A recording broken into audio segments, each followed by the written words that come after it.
take a moment to reflect on the enriching journey we've had so far. We've witnessed captivating discussions led by eminent experts from around the world. Day one laid a solid foundation with insightful sessions on economic integration in South Asia and an engaging fireside chat on women and GEO-ECONOMICS. Day two took us on the incredible exploration of generative AI, India's pivotal position in IT, the fascinating future of both automotives and drones, and finally, the evolving contours of globalization. But fear not, our final day promises to be nothing short of extraordinary. We're gearing up for a thought-provoking dialogue on reimagining the World Trade Organization. Also, securing our future through critical technologies, advancing regional connectivity in South Asia, and ending with India in the era of flux. So be ready to recharge those brain cells and get ready to dive into another day packed with enlightening conversations and invaluable insights. Let's make this last day a day to remember. Okay, so moving on to reimagining and revitalizing the World Trade Organization. As we gather here today, we are faced with a critical juncture in the history of the World Trade Organization. For some time now, the WTO has grappled with an existential crisis with its core functions of negotiation, dispute settlement, and trade monitoring either stalled or collapsed completely. The once ambitious Doha round, launched amidst great participation and anticipation, faltered due to lack of political will among the major players, leaving the WTO without significant multilateral agreements. While initiatives like the fisheries subsidies agreement have been attempted, they remain incomplete, highlighting the challenges of consensus building. The WTO then embarked on the risky plurilateral exercise called Joint Statement Initiatives, which has a large number of WTO members subscribing to it, but some key countries like India that have chosen not to be part of it. Moreover, the dispute settlement mechanism, once hailed as the crown jewel in the WTO, has ceased to function effectively, largely due to disputes between the US over the appellate body. This impasse has left the mechanism in limbo, undermining its credibility and effectiveness. Against this backdrop, the 13th WTO Ministerial Conference in Abu Dhabi just happened from February the 26th to the 29th and became crucial. And as we convene today on March the 2nd, it provides us with an opportunity to conduct a post-mortem of the Ministerial Conference and chart a path forward for reimagining and revitalizing the WTO. Our esteemed panelists will offer their insights on key issues including WTO reform, revival of the dispute settlement mechanism, the future of joint statement initiatives, food security, and other pertinent matters. Following their presentations, we'll engage in a Q&A session to delve deeper into specific questions and draw conclusions on the way forward for the WTO. The session will be chaired by Ambassador Mohan Kumar. Mohan Kumar, can I welcome you onto the stage, Ambassador? Please give him a big round of applause. Ambassador Kumar is an ex-diplomat. He's Professor of Diplomatic Practice at O.P. Jindal Global University, also serving as Dean of Strategic and International Initiatives.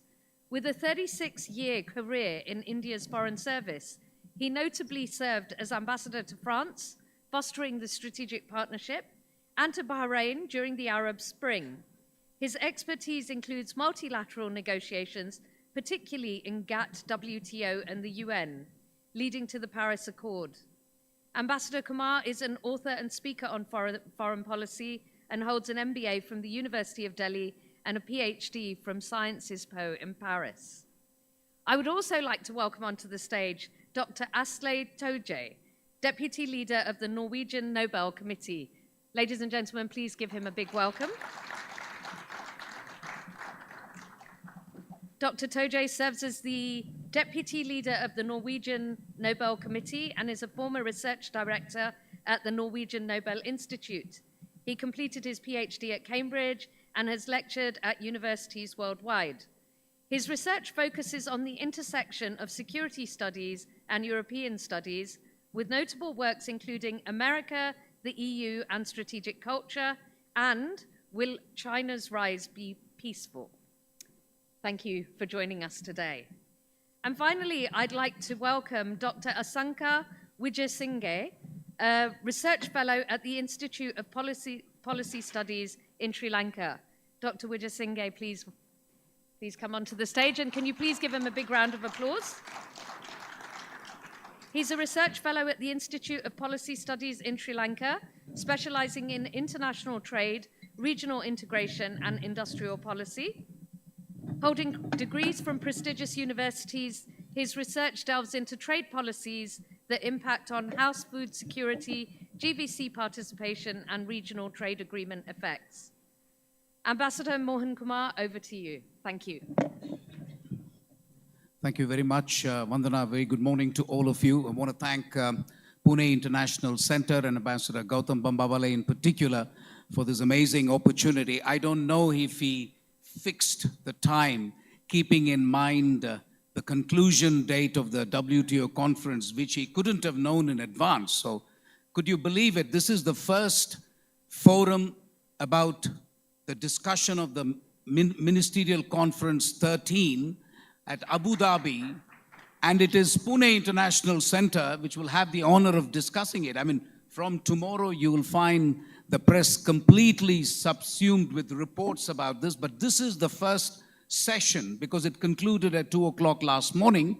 Some of us, especially our Sri Lankan friend, has a wonderful PowerPoint for you, making at least some conclusions of the ministerial conference. I just don't want to take too much time because I'd rather discuss issues.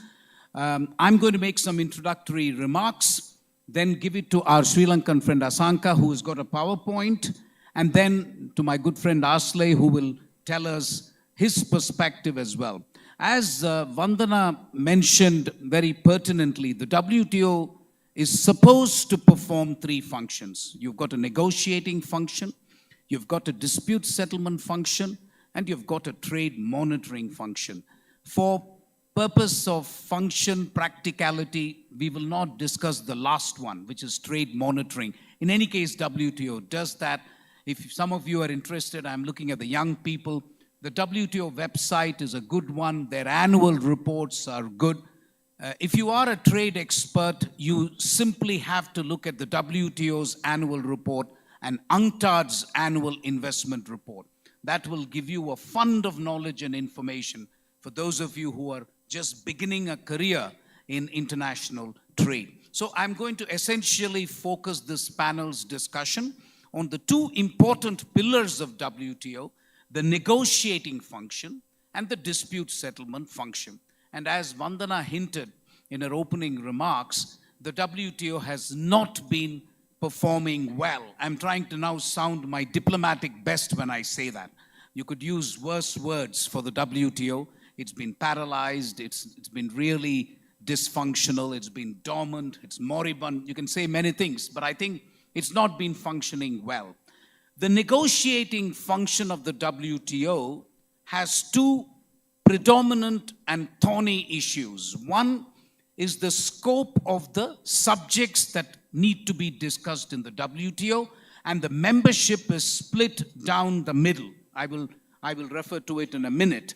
The second issue with regard to the negotiating function is the decision-making process in the WTO. The WTO is a very interesting thing, and you should know this. The WTO texts and agreements provide for voting in the WTO. No question, there can be voting, but WTO doesn't in practice. And that gives enormous power for individual countries to block. India has used it, United States has used it, other countries have used it. But make no mistake, when we drafted the rules, and I was involved in the drafting of the rules, we said, if you have 2/3 majority of voting in the WTO, then you can get anything done. But the WTO has a long history of not resorting to voting, and I'm happy to answer questions if you want. One of the interesting things is that when we had the legal drafting group, among 125 countries, guess which 2 countries opposed voting? The world's oldest democracy and the world's largest democracy. That's the ironic part of it. You know, the authoritarian countries were okay with voting, but US and India were not. And there are reasons for it. So we will talk about why the developed countries want subjects like no disrespect meant gender in WTO, labor in WTO, environment in WTO. What does India want? India says, listen, can you please fix the agriculture agreement, which is so patently unfair to developing countries? Can you fix the fishermen subsidies, which affects the livelihood of fishermen in India? So there is a real dichotomy between the negotiating interests, and when it comes to decision making, of course, any single country can object, and that has been the bane of WTO in many ways. So that is as far as the negotiating function is concerned. The second is the dispute settlement, and as was pointed out, it was the crown and the jewel. We used to be so proud of the dispute settlement mechanism of the WTO. Which other forum can you have a dispute between United States and Antigua-Barbuda, and Antigua-Barbuda wins compensation against the US? That is how proud we were about the WTO dispute settlement mechanism. Since Barack Obama's time, you know, you should be careful not to blame Mr. Donald Trump for everything. Huh? So even Barack Obama had his fault. So he started blocking the appointment of people to the appellate body. So what WTO does is it has a 2-step dispute settlement mechanism. First, you have panelists who judge the dispute. People like me, I've done 12 disputes in the GATT WTO system. People like me judge it. Then it goes to 7 wise men or women who finally rule on the dispute. But once the appellate body has ruled, you have no further discourse. It's not like the UN, WIPO, and other organizations where you talk till the cows come home. In the WTO, it's dollars and cents. You lose a dispute, you pay compensation to the country which won. That's as simple as that. The US has been having shall we say, a beef with this dispute settlement mechanism because they've been losing some cases, and for a variety of reasons, they started blocking the appointment of the appellate body, again because of the famous consensus rule. One country, everybody is happy with the appellate body except one country. It's like what the EU representative has said yesterday. He has very diplomatically said that last night in Abu Dhabi that there is only one country which opposed the fisheries deal. No prizes for guessing which country that was. So one country can do it, and so we have a situation where the dispute settlement mechanism of the WTO has completely collapsed. So no negotiations are going on to the extent they should, and there is no dispute settlement resolution. And hence the question, why the hell do you need a WTO? If you're not going to negotiate, and if you're not going to settle disputes, why do you need the WTO? So that is the existential crisis, reference to which was made in the opening remarks. So that's the problem we have today. I'm going to leave it at that just to give you a flavor. The best way to characterize the ministerial conference which just concluded last night in Abu Dhabi is it was a relative failure. I don't want to describe it by calling it a dismal failure. It was a relative failure. They've agreed to some things. Most things have been left for negotiations down the road. There is a diplomatic parlance in which you kick the can down the road. That's what this ministerial conference has done. I'm going to leave it at that. Helpfully, and we have to thank my colleague Asanka very much for that. He's got a PowerPoint. He's been burning the midnight oil for you guys, so please give him a round of applause. Thank you very much, Asanka. If you can present the MC13 and your own PowerPoint, then I'll go to Asley and then we'll have a round of comments. Thank you.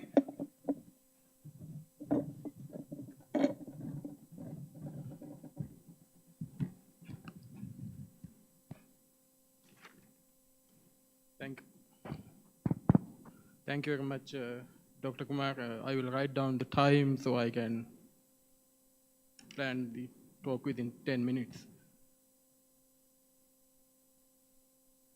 Well, first we should give some credit to the WTO.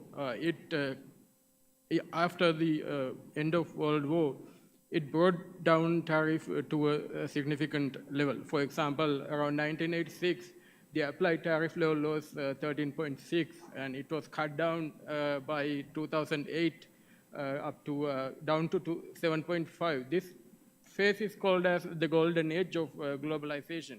We saw a lot of tariff cuts happening all around the world, very powerful trade agreements like NAFTA.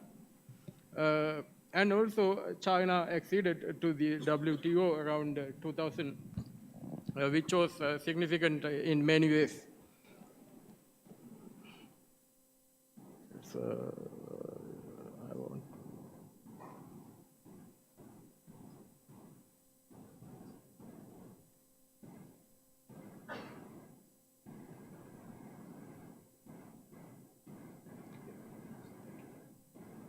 Yeah. So WTO has old issues and new issues. Old issues were mainly due to this regionalism. Behind WTO, countries started to get into PTAs. We call them as preferential trade agreement. Because WTO more into a shallow integration, but the nations wanted a deep integration, especially addressing the behind border issues. For example, regulatory convergence. These were all issues, regionalism versus multilateralism, and developing countries' special status, also the environmental standards. But there are new set of issues. Dr. Kumar explained them. One is the dispute resolution. It is effectively killed now. There is no alternative mechanism. There is one European Union was pushing it, but it was not much successful. And no consensus on fishing and agricultural subsidies. Also, the revival of strategic trade or industrial policy. So these things are happening right now, effectively lowering the powerfulness of the WTO. So as a European diplomat said, this reported by Politico, it is not about free trade anymore. It is about strategic trade, where everyone is making rules that are convenient to them. So we have come to that point right now. You can see the rampant industrial policy. There is a very useful paper published by Simon Evans. He has this database about the new measures of industrial policies. You can see there is a big rise in countries, and in this database there are some insights you can use, especially to identify. Yeah, for example, China, EU, and the US account for so the advanced economics are using mainly subsidies in their industrial policy. Emerging markets, they are using loans, tax relief, capital, and equity injection. One major subsidy program was Inflation Reduction Act introduced by the US. It has exclusion criteria, mainly China and some other foreign entities of concern are excluded from these consumer credits, and also domestic component requirement. Then we can see environmental regulations are some form of protection adjustment mechanism. More importantly, we can see diversifying away from not because of any economic rationale, but geopolitics and strategic concerns.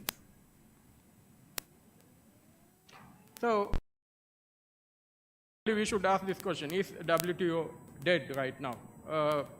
We can argue for both these. One thing is we cannot see a political commitment for revival. We don't see that, especially the powerful countries are very keen about reviving this. There is a bipartisan consensus about these appellate bodies blocking by the US.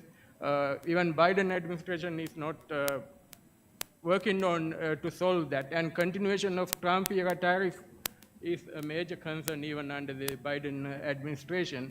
And he very systematically started industrial policy through this Inflation Reduction Act.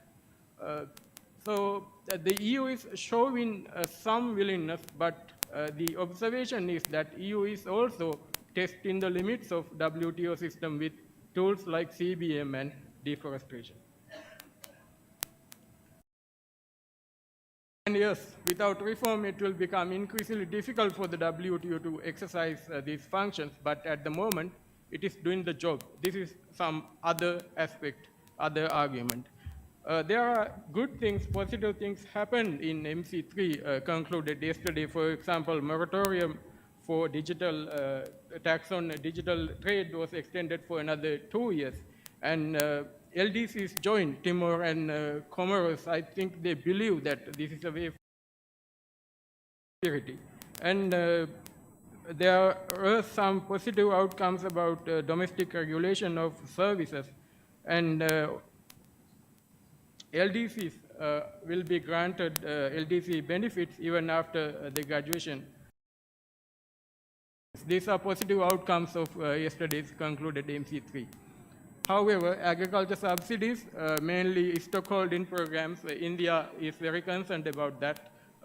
There was no solution for that. And dispute settlement, the wording is like recognize the progress and reaffirmed commitment. It is like a diplomatic wording, I think.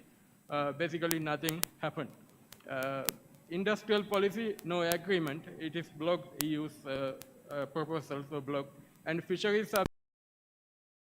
agreement were reached. So, unfortunately, these were the most important things, MC3, 13. So this is around 5 a.m. In the morning. Despite hectic discussions, WTO MC13 ends with no deals on fisheries and agriculture. So this is the outcome of MC13. So what is the way forward? As economists, we can diagnose these things, but suggesting solutions, that's the most. A former US trade official is saying you could put the world's greatest matchmaker, arbiter, and negotiator in charge of the WTO right now, and I don't think much could happen. So this is a very delicate and complex situation right now. I would briefly talk what is the impact on us, the South Asian countries. One thing is we benefited from this, joining to the global value chain and also unlocking our comparative advantage. Now this weak WTO will incentivize regionalism and also kind of affect negatively our technical innovation, growth, and poverty reduction. However, if regionalism is a way forward, that's the main question. We have evidence that South Asia's regional attempts, RTAs, did not cause any trade gain. Their impact was trivial. For example, we have South Asia Free Trade Agreement in the Sri Lanka Free Trade Agreement, Sri Lanka-Pakistan Free Trade Agreement, and we have a crop of free trade agreements. Impact on trade chain participation is trivial and sometimes negative. Also, these regional initiatives are mercantilist and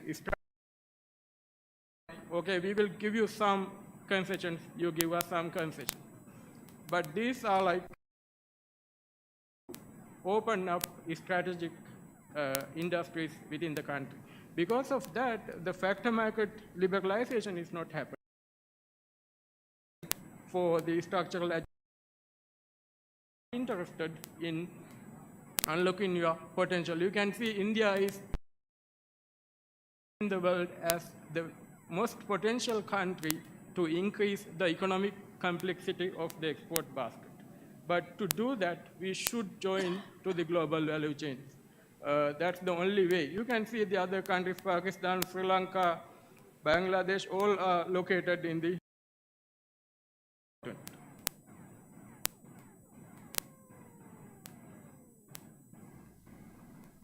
So this is what I wanted to say.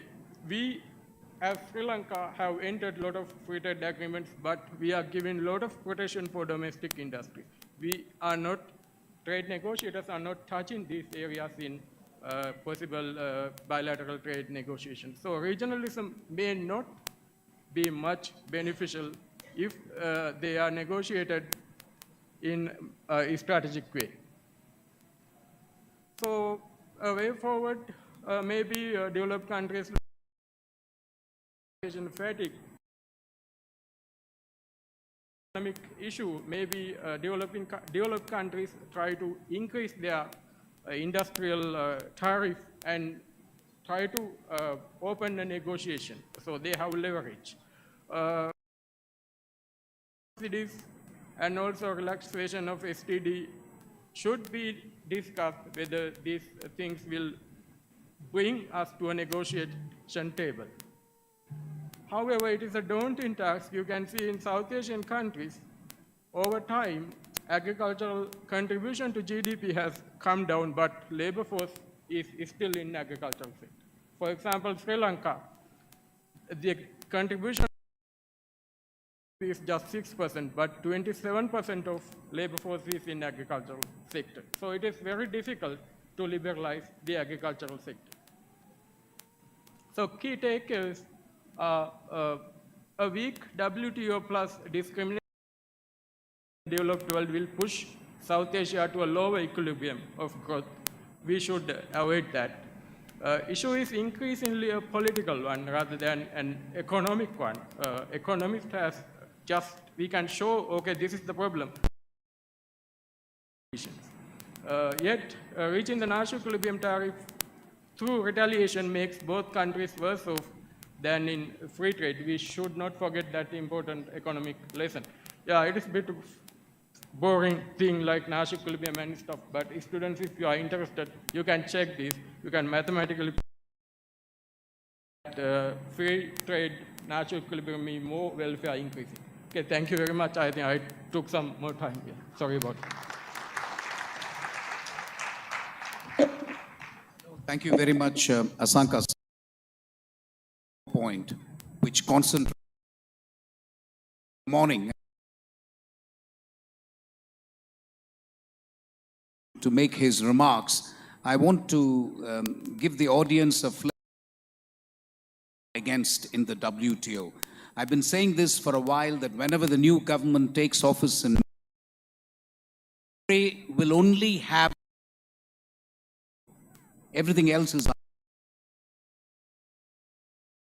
do foreign policy on a shoestring. Right now, if you are a foreigner and you hear India talk, like we are a 10 trillion.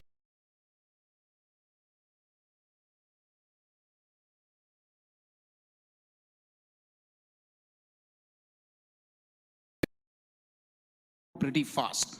India had set itself ministerial,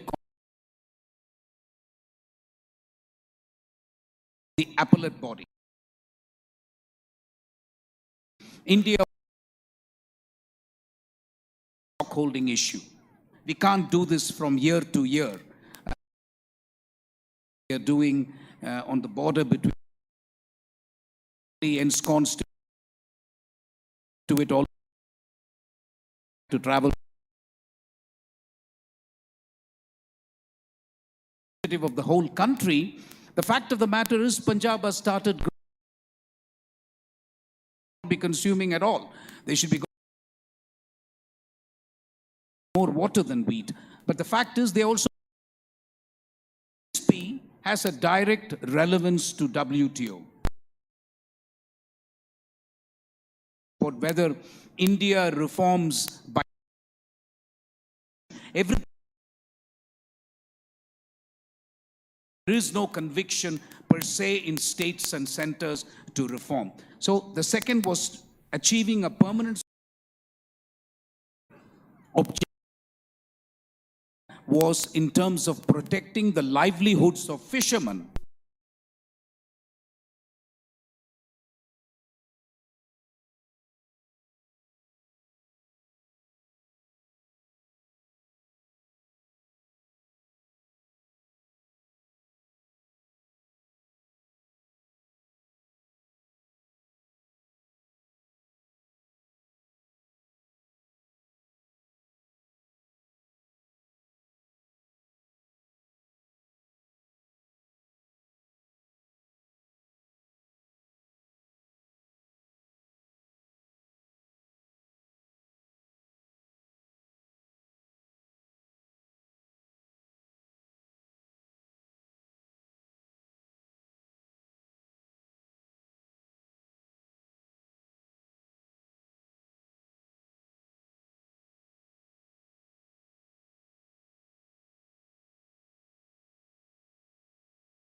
fits all free trade agreement of the WTO. We see, to my mind, and you're free to disagree here, but I see 3 and potentially 4 competing regulatory spaces, if you will.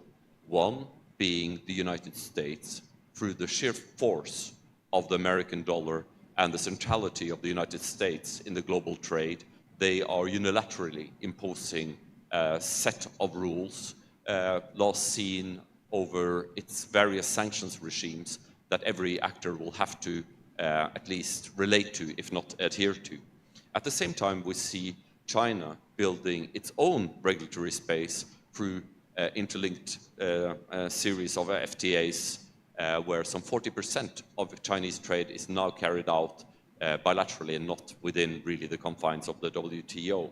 And at the same time, we have seen the European Union emerge as a regulatory space with also free trade distorting policies, but this time related to the green shift and the Millennium Goals, where the EU has taken it upon itself to be a proponent of furthering these agendas.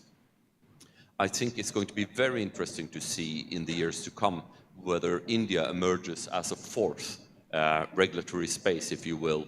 And I think that we see some trends towards India being more willing to lean more forwards. And I think that is also in part because India invested so much into negotiating in the WTO, sending some of the best diplomats. And I think it's fair to say that India has always negotiated in good faith, expecting and hoping for a receptive ear for reasonable demands. And I do see a certain amount of exasperation on behalf of India, and that might be also representative of a great many other countries around the world that sees important business like fisheries being left unaddressed, while there is very close to a consensus within the WTO about these issues, but there are still important blocking powers. We are now seeing some storm clouds on the horizon, and I would like to shortly address those.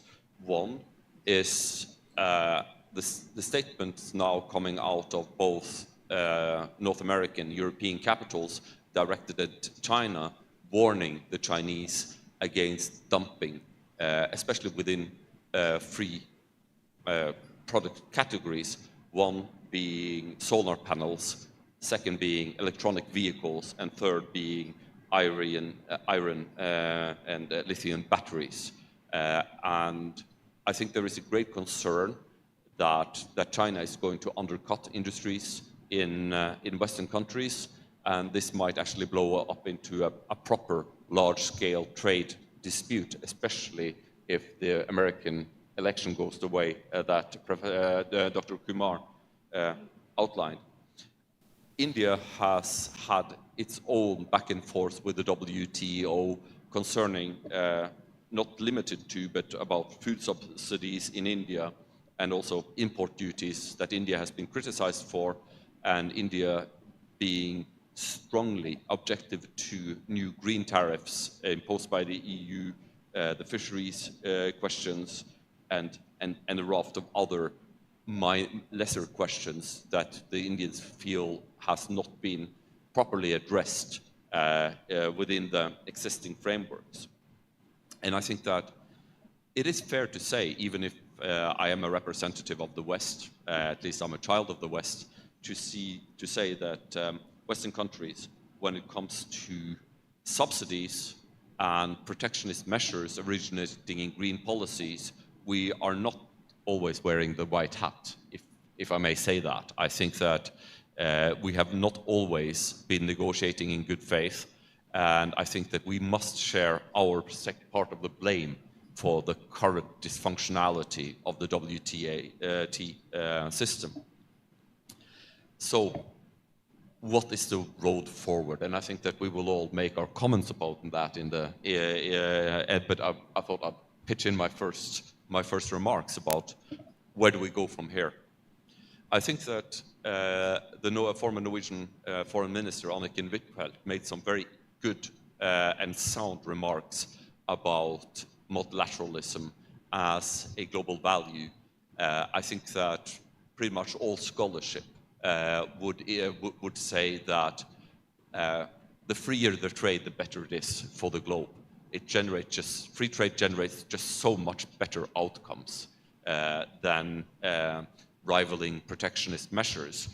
And I think for the WTO to retain relevance, I think that we must increasingly look to proposals being carried out by, or put forth by, groups of states more than individual states, i.e. I think that one possible world forward would be to have track 2 negotiations amongst like-minded states aimed at putting forth majority proposals rather than just national positions. That might be a way to re-energize the WTO. I also think, although I don't think it's relevant right now, but actually to bring forth voting mechanisms, and that might be one path forward. I also think that the WTO needs to maybe step back from some of the issues that is, I think, at the crux for the Americans' reluctance to block appointments for the appellant body. I think that the Americans are not wrong to say that there were elements of judicial overreach at the WTO, and I think that the WTO bureaucracy would be wise to perhaps redirect their efforts towards arguably more important issues pertaining to free trade when it comes to immaterial rather than material trade, and the digital economy, which I think is a huge space with a huge potential, especially for India, that we need to have a functioning free trade regime on. Dear friends, it has been a pleasure to talk to you here today, and I look forward to my colleagues' comments. Thank you, Asle, and I think those are very pertinent remarks. Vandana, is this correct, that I have 27 minutes more? Okay, thank you. We've been asked to reimagine the WTO. So I'm going to do precisely that and ask my co-panelists. Asle has already hinted where his loyalties lie, and I will explain what I mean by that. We have 2 big issues on which there are different pathways in which WTO can proceed, and India will have to, make some very crucial decisions. On the negotiating front, really the choice is binary. If you insist every agreement in the WTO has got to be multilateral, has got to be on the basis of consensus by every single participant, which is now 174, then that is one way in which the WTO will go.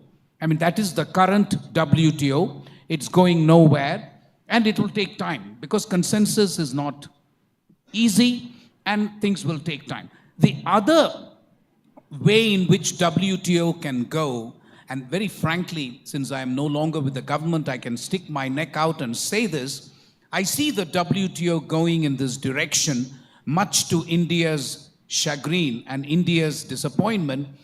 It can go the plurilateral way. There was an attempt by a group of countries, and this group was not small. Yesterday, the countries were 123 in number, and they wanted to include investment facilitation for development, IFD agreement. They said 123 countries are backing it. It was just India and South Africa which put their foot down and said no. But that is a way in which WTO can be reimagined. India has to be prepared for that. If there are 150 countries in the room which want to go in a particular way, how long can we keep blocking?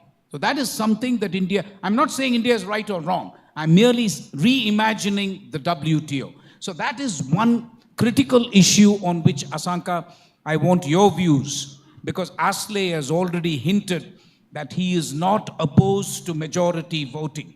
He sees it as a way to break the deadlock. And that's a legitimate point of view, by the way. So that is what I mean. The second is on the dispute settlement, and that is the way in which you can reimagine. Americans have already reimagined it. They say to hell with the appellate body. We are going back to the GATT system of just panel. There will be a panel system. 3 people like me or others will judge the panel. Once the panel rules some trade measure is illegal, then there will be a complex negotiation between the parties concerned. Now, this gives the Americans unbelievable power. Imagine I had told you about America versus Antigua Barbuda.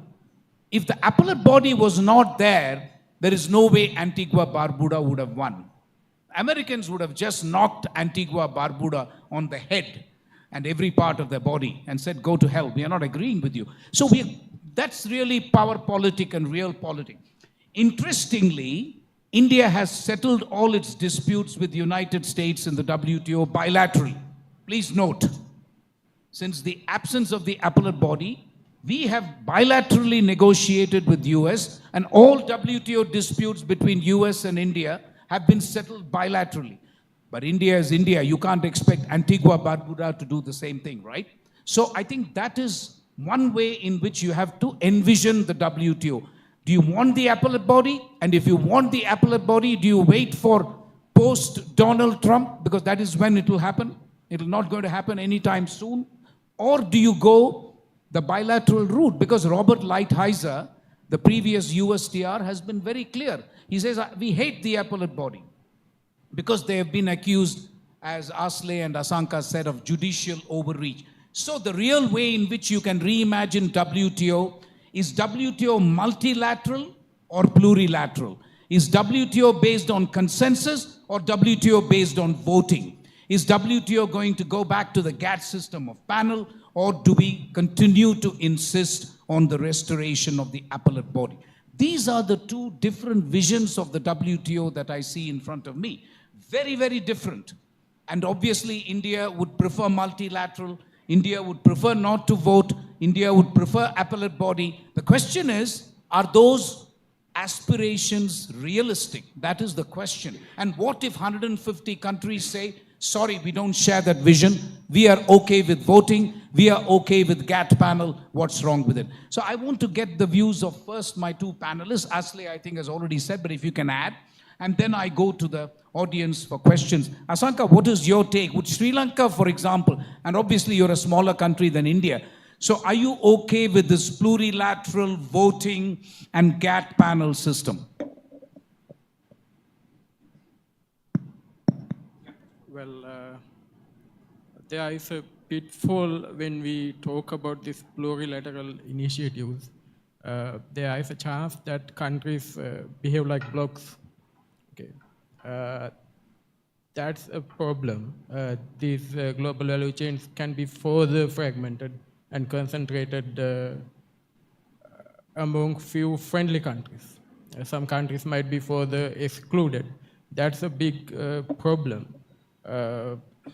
In that case, maybe consensus was kind of identified as the most viable solution given the heterogeneities in the countries, among the countries. If we are going for voting, in that case, powerful countries, will they accept the majority vote? That's the problem. We are seeing that in the UN. So I don't think other solutions rather than achieving a consensus, though it is hard. Maybe the way forward is communicating clearly, okay, what you need. For example, appellate body. Some of the issues, even they are not clear what US is clearly expecting. Then identifying the country-specific issues. For example, India. Public stockholding is very important for food security because large majority of the labor force is in agricultural sector. Maybe establishing a fund to help them, farmers, and they are the consumers also. So whether there is an income transfer, cash transfer, then the political authorities will be able to manage the backlash. Then it will help them to come into a consensus at the WTO.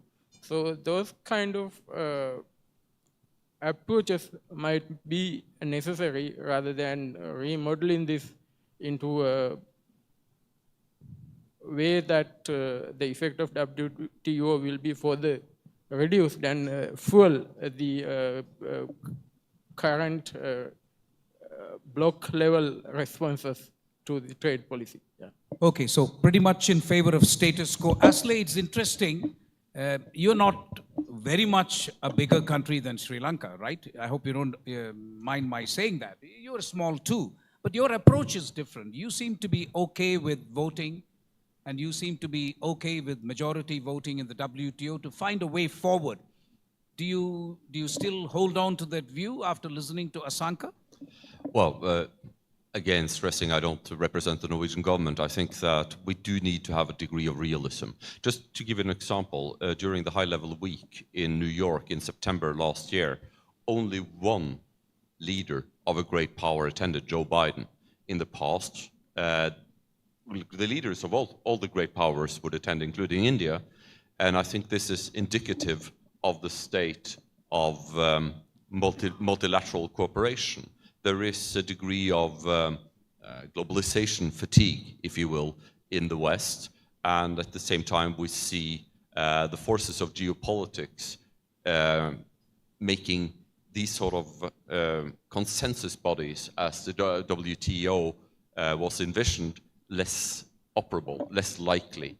And I think that a degree of realism would point in the direction of saying, how can we make this work better? Not how can it be made perfect, how can it be made to work as intended, how can it be fair and equitable, but rather to try to keep the darkness at bay and to try to come up with solutions that will further global trade and increase prosperity in the world.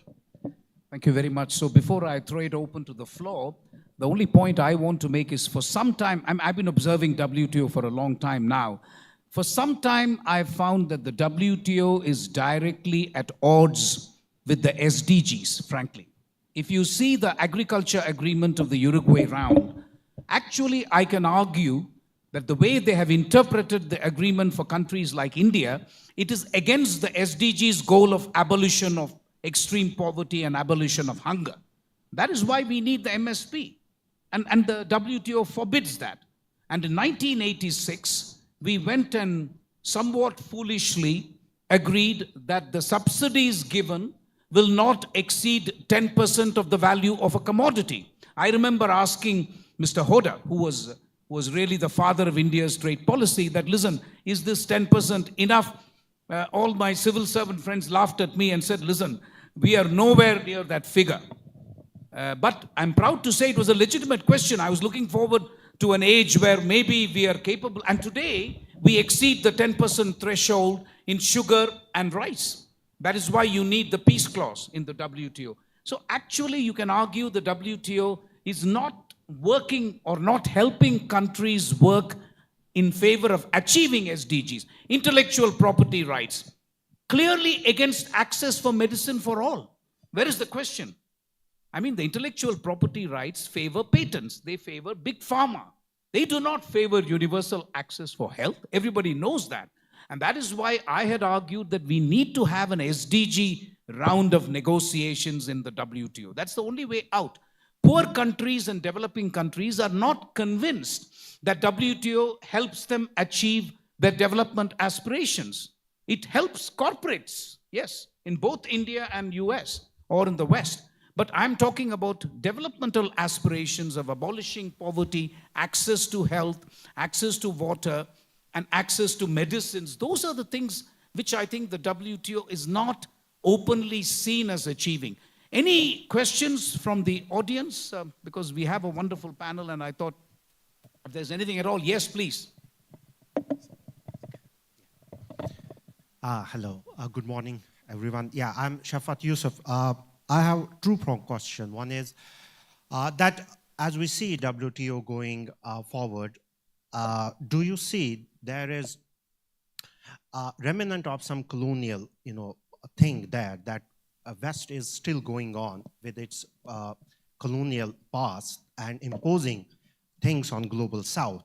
And at the same time, while we see that free trade agreements, it sound good, but there is a condescending and patronizing attitude from Europe, for example, from US to, from US, from Europe to global South. Okay, what's good in their, how they are going to benefit and what's good in their favor. So they need to accept that. So is at the same time a need to decolonize WTO? What do you think about that? Thank you. Oh, it's interesting. Maybe we take a couple of questions. Are there other questions before I answer that? Yeah, someone in the back, please. This is on colonization and the need to decolonize the WTO. Thank you. If somebody can give the mic at the back. No question?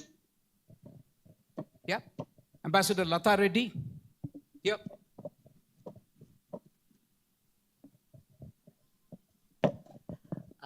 Actually, Mohan, I wanted to comment on something you said when you talked about Mr. Hoda being the father of Indian trade policy. I completely agree with you. I was in the Commerce Ministry at that time. I worked on foreign trade policy. And I learned a lot both from Mr. Hoda and from Mrs. Usha Vora, who was also in charge of the Americas division at that time. And what we discovered was that there was a real lack of expertise, in the Foreign Service and in the Commerce Ministry on what exactly were the elements of trade policy.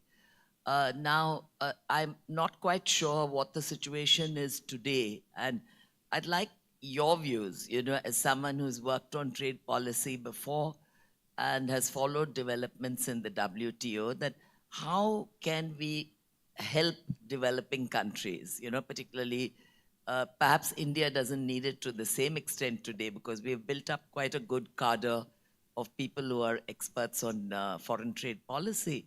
But other countries do need that kind of help. How exactly do you see the developed world as being able to help us in building this expertise? Thank you. Ambassador Gautam Bambawale, and then I'll turn to the panelists and give you my own responses. Mohan, my question is directed to you. And the way I see it, and I'm being brutally frank about our own country, India, and my question is directed to you. Our positions at the WTO, India's positions at the WTO, actually reflect our own weaknesses. Except for IT and IT services, we are really uncompetitive anywhere else. And that's why we are always defensive at the WTO. Do you agree with me? And how do we set this right at home? Thank you. Tough questions for me. Asanka and Ashley, I'll come to you about the decolonizing WTO question. I want you to address that. Other questions are more India specific, but you're most welcome to chip in. Ambassador Lata Reddy, the French have a saying, plus ça change, plus c'est la même chose, which means the more things change, more they are the same. I wish I could agree with you when you say that India has a cadre of top quality. I'm putting words in your mouth. We are definitely in a better position.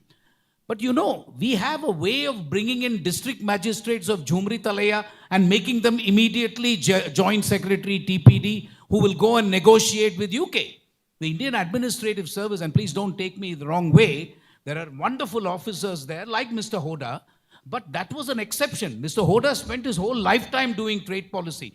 We are just sending an envoy to WTO. The less said, the better. I don't think he has done trade policy at all. And that's what we are doing.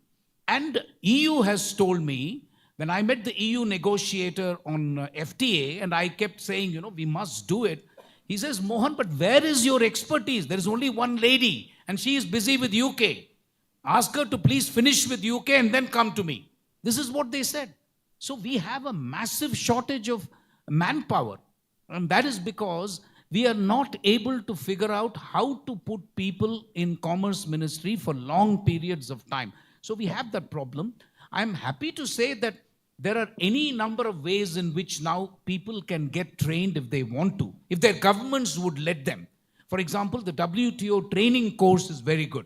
And I would encourage all the young people that I see, do the 3-week course. It's not expensive. It gives you a wonderful introduction to trade policy. See, the problem is, and I'm sharing my personal view here, I wanted to go to New York, like every good foreign service officer. And there was Mr. Hardeep Puri, who's now our minister, who told me, you're going as FS GATT. And my first question to him was, what the hell is GATT? That's how I was posted. I was doing DS Sri Lanka, and I found all the high flyers in the foreign service going to PMI New York. I said, why the hell are you condemning me to GATT? He said, Abe Chupro, Mr. Hardeep Puri told me in chaste Punjabi that, shut up, I'm giving you the best possible job. I said, that may be true, but I don't know what GATT is. And then I went to Geneva to make things worse. The American negotiator asked me, what are you going to do? And like an idiot, I said, I'm first secretary GATT. And they all laughed. I said, why are you laughing? They said, you can't do GATT. I've been doing anti-dumping for 20 years. How the hell are you going to do GATT? One person. And it was just Mr. B.K. Zutshi and me. 2 people to represent 1 billion people. I'm sorry to tell you, things are not very much better even now. They're definitely slightly better, but not very much. So I think we need, see, there is a thing called Indian Trade Service. Do people even know there is an Indian Trade Service? Why not get somebody from there, a lot of people from there, train them in WTO? What's the problem? But, we have the caste system even in the civil service. What else can I say? That's really the problem. Gautam, your question is $1 million question. And you should know the answer at least from me, because I'm no longer with the government. I think you're absolutely right. Our objection to the investment facilitation agreement yesterday night is based on principle, not on substantive grounds. They're using the same argument. I was very proud, but not so proud. They're using the same argument which I trotted out in Seattle to object to investment. And that was year of the Lord 1999. We are now 2024. You're still objecting to investment in the WTO. You're absolutely right. Our positions also have to undergo a change. There are only 2 areas in which India should walk out of WTO if need be. One is agriculture. It's a patently unfair agreement. Europeans and Americans were subsidizing to their heart's content. There was a time when Europe and America were subsidizing $1 billion a day. And they are now telling us don't subsidize Punjab farmers. That's absurd. Whatever we do internally is our problem. But I'm saying WTO has no business preaching to us on agriculture. Similarly, fisheries. On every other issue, our positions are totally untenable. Because that's what I have said in my new book, India's Moment. If some young person is interested, the cost of a cafe latte in Starbucks, so please pick it up. I mean, one of the things that I say is Indian negotiators get policy space. We are obsessed with policy space. Mr. Kelkar would know, sir, policy space. Everything, we need policy space. My question in that book is, have you used the policy space that we acquired for you with such difficulty? Textiles, did we use our policy space of 10 years? Finally, we are now competing with Bangladesh. We're competing with Sri Lanka. We are competing with Vietnam. We are not able to compete with anybody else. And as you say, we are thoroughly uncompetitive. So anyway, that will require a separate session, but I completely agree with you. We have to get our internal act in order. On the decolonizing WTO, I'll start with Asanka and then turn to Asley. Okay, Asley first. No, I must insist, since I think it would be more appropriate that somebody from the Global South takes this question first. You have 2 seconds, otherwise I can answer, no problem. Go ahead. You should. Just 2 seconds, yeah. Yeah, as I said, actually, WTO's intention was as a coordination body, because it's like in business dilemma. Both countries have an incentive to resort to unilateral increase of tariffs. The most welfare increase in point is reducing tariffs, but for that, there should be binding constraint, binding commitments. That's why this GATT and WTO was forced. All the other innovative solutions, my worry is, will deviate from that particular function. That's my view about that. This is not about Madam's question. So trade negotiation is vested upon elected politicians, governments. I think it's a people's sovereignty. They can choose the negotiators. They should be like that because this is about the livelihood of the people. Unless technocrats like us, if we go by textbook, millions of people can be affected. My understanding from Sri Lanka's experience is the government should have a permanent cadre with technical expertise to support the negotiators. Unfortunately, it is not the case according to our experience. When it comes to trade negotiations, we were just asked, okay, come and give us this. That's the problem of the, maybe that's my experience in Sri Lanka. I'm not very familiar with India's case. Yeah, thank you. No, thank you very much. The story is not very different in South Asia. Asle, you want to say? Norway, I am assuming, has 1 million people trained in WTO? We have very able negotiators, but we do suffer from some of the challenges that India has, that it's a very specialized field of diplomacy, and they're rare and very valuable, I might say. When it comes to the question of decolonization, thank you very much for your comments. I wholeheartedly subscribe to this view. And I do think, however, well, not really however, but in addition to what you said, that I think that at the current time, rather than to be backward-looking and to focus on the injustices of the past, which there is much to be said about, I think for the benefit of the globe, I think that this is a good time to look forward, and perhaps a better starting point than to talk about colonialism and contentious issues.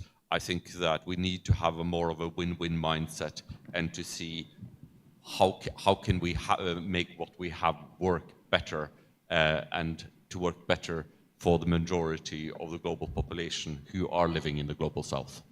So on that note of eternal optimism, which can only be expressed by a Norwegian, I would like to conclude the meeting under Vandana's stern gaze. Thank you very much. Thank you. Please give them a big round of applause. What a spirited discussion. Very honest by all of them. May I invite Prashant Girvane to come up and give our esteemed panelists a token of appreciation.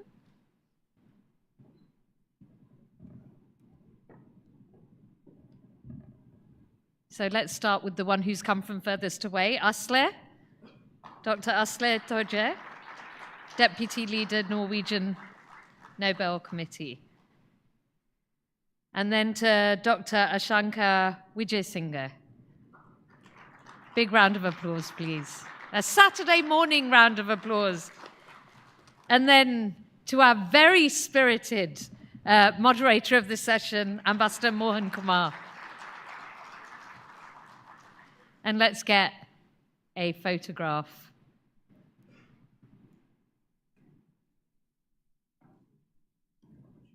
Thank you very much.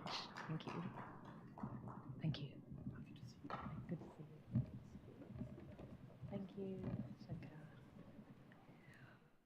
All right, moving on from the WTO to an area that we touched on some of these things yesterday, but binding it together in a session. Imagine a world where the balance of power hinges not on military might alone, but on the mastery of cutting-edge technologies like artificial intelligence, quantum computing, and advanced materials. Welcome to the forefront of the global stage, where nations vie for dominance in a high-stakes game of innovation and influence. So we're looking at critical and emerging technologies and securing our future. In this dynamic landscape, the lines of geopolitics and technology blur, giving rise to a new era of competition and collaboration. Major powers invest heavily in research and development, while strategic alliances like the Quad emerge as strong walls against emerging threats. But amidst the race for supremacy, questions abound. How do these developments impact Asia? Beyond the borders of India, What geopolitical dynamics shape the pursuit of critical technologies? And how do states safeguard essential resources in an age of resource nationalism? To shed light on these pressing issues, we have assembled a distinguished panel of experts, each bringing unique insights to the table. So I'd first like to welcome up our chair for this session, Dr. Samir Patil. Can we welcome Dr. Samir Patil onto the stage? Big round of applause. Senior Fellow, Center for Security, Strategy and Technology, Deputy Director of ORF, the Observer Research Foundation in Mumbai, a trailblazer in technology and national security, and he's going to guide our discussion as we navigate the complex intersections of security and strategy. With his extensive experience as the India Commissioner for the Global Tech Security Commission and scholarly contributions in cybersecurity, Dr. Patil is uniquely positioned to offer strategic insights into the evolving landscape of critical technologies. Joining him is Rachel Rizzo, Senior Fellow, Europe Center of the Atlantic Council. Can we welcome her, please? Big round of applause. A seasoned analyst in European security and NATO affairs, offering a transatlantic perspective on the global tech landscape. Having directed programs at the Truman Center for National Policy and co-authored reports at the Center for New American Security, Rachel brings a wealth of experience in transatlantic relations and European security matters to our panel. Now from Japan, we have Toshiko Kurihara, New Delhi representative, Japan Bank for International Cooperation. Can we please welcome Toshiko onto the stage? He's a veteran in international finance, providing valuable insights into Japan's role in shaping the future of critical technologies. With over a decade of experience at the Japan Bank for International Cooperation, Toshiko has spearheaded projects in project financing for mineral resources sectors and corporate finances for steel manufacturing, offering a unique perspective on the financial dimensions of critical technology development. And last but not least, we have Shweta Rao Bantwal, Director of the National Security Council Secretariat. Shweta, can I welcome you to the stage? Big round of applause. She's a driving force in India's economic and technological security initiatives, bridging the gap between policy and practice.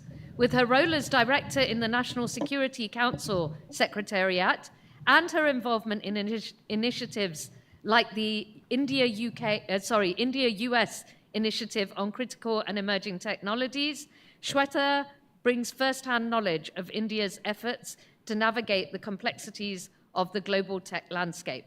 So together, they're going to unravel the most complexities of critical and emerging technologies, hopefully charting a course for the Asia Economic Dialogues to a more secure and prosperous future. Over to you. Thank you. Thank you so much, and good morning, and thank you to the Pune International Center and Ambassador Bombawale for giving the opportunity to the Observer Research Foundation to put together this panel looking at critical and emerging technologies. If you look at the world today, I think emerging technologies have added another layer of fragmentation and contestation in the global political landscape. Besides shaping the geopolitical dynamics, they are also transforming the commonly held notions of power, going beyond the military concept of power, and focus really on the state's ability to control the data and information flows to achieve the technology breakthrough and really add to the state's geopolitical and geo-economic influence. So I wanted to set the context for the panel today, but I think my job was done easy by Dr. S. Jaishankar, the External Affairs Minister, who in his opening remarks yesterday spoke about the three phenomena: the supply chain challenge, the technology challenge, and the challenge of over-concentrations stemming from the nature of globalization. And he said that all these three phenomena basically have come together when we consider the evolution of the critical and emerging technologies. In fact, I want to quote him. He said, "We all know that this is indeed the era of artificial intelligence, electric vehicles, chips, green and clean technologies, what we are confronting is no longer a matter of comparative economic advantage, if it was ever that. We're actually talking about the future of the global order. So let me first point out three broad trends when you look at the critical and emerging technologies, and something which were also mentioned during the introductory remarks. The first trend is the rush for increased investment in R&D. If you look at the statistics from the UNESCO, it says that the global spending on the R&D has gone to the highest levels of almost $1.7 trillion. Now, this just does not focus just on the emerging technologies as such, but it also provides us a good starting point to think about how states are approaching the R&D of these technologies. Within that, I think the standard setting for critical technologies has really become a new area of contestation, because it is no longer just a technical exercise. It is now also having critical elements of geopolitical power as well as the commercial or the business interest. The second trend is that as this rivalry between the major powers has really turned up in the technology space, what we're also seeing is resource nationalism and weaponization of the supply chain. And this is mostly seen in the critical minerals space, which are also seen as essential for the development of some of these emerging technologies. China, for instance, dominates the mining of rare earth elements, as well as currently dominates the processing to end-use segments for all the 6 critical minerals, including lithium, titanium, and those kind of things. And many countries today are taking steps to diversify away from China by incentivizing the domestic mining as well as also processing of these resources. Most evident in the form of the semiconductor industry, where the rift between the US and China has contributed to the policies which localize the semiconductor business across the value chains. The third trend is all these dynamics are also shaping the global geopolitical alliances or alignments and cooperation. One noticeable trend is the growth of the minilaterals and the focus within that on the technology. So for instance, the Quad is focusing on the quantum computing, next generation communications, advanced computing, and those kind of things, 6G also. Then we have AUKUS, which focuses on the nuclear submarine and some of the other defense technologies. And we also have I2U2, India, Israel, UAE, and the United States, which focus on the clean and green technology part. So with these 3 trends in mind, how is this geopolitical landscape panning out in this particular space? Can states look beyond the rivalries and think of out-of-box solutions to manage some of these technologies, or will they be always on the catch-up mode? And what drives China's policy in this space? I think I could not have asked for a better panel today, because it combines a policymaker, a practitioner, and someone from the investment community, as well as the think tanker and academia. So Rachel, Shweta, and Kurihara-san, thank you so much for joining us on the panel today. We have 55 minutes, so what I want to do is that give you an opportunity to do a scene-setting remarks for 6 to 7 minutes, and then we will proceed. So Rachel, how do you think is the geopolitical landscape unfolding in this space? Thank you. Thank you for that kind introduction, and thank you to the Pune International Center for hosting me. It's an honor to be here with all of you. It's my first visit to Pune, so thank you for hosting and for having me on this panel to talk about, I think, one of the most geopolitically challenging topics of our time. I think what I'll start with is to give sort of a US perspective on this issue. I think I might be the token American in the room, which doesn't mean I'm going to speak for America, but it does mean I can give sort of a sense of how this is playing out as someone that's based in Washington and who has some insight into what the debate looks like in Washington, DC. First, I think it's important to note just how focused the United States is on countering China in this space. Okay, that is the geopolitical lens through which the Biden administration views not just its foreign policy, but its domestic policy as well. We are living in one of the most politically polarized times in the United States. probably since the late 1960s. The Democrats and the Republicans have each solidified into various tribes and camps. But if there's one thing, and voters don't vote on foreign policy, okay, that's pretty clear. But if there's one thing that I think unites the Republicans and the Democrats in terms of foreign policy, it's hawkishness toward China. And when you look at Biden's legislation and some of the laws that have been passed over the last few years, I think it highlights that fact. The Inflation Reduction Act is one of them. Obviously, this is one of the most forward-leaning climate policies in the United States for a long time, but it's also meant to better compete with China in this space as well. The CHIPS and Science Act is another one. Build Back Better World is another one. So all of these are about sort of revitalizing the US manufacturing sector, of course, but the thing that we don't say out loud is that it's not just about sort of delinking or de-risking or decoupling the United States from China. It's also about making sure that China is a few years behind in terms of development when it comes to things like critical and emerging technologies and when it comes to things like critical raw materials.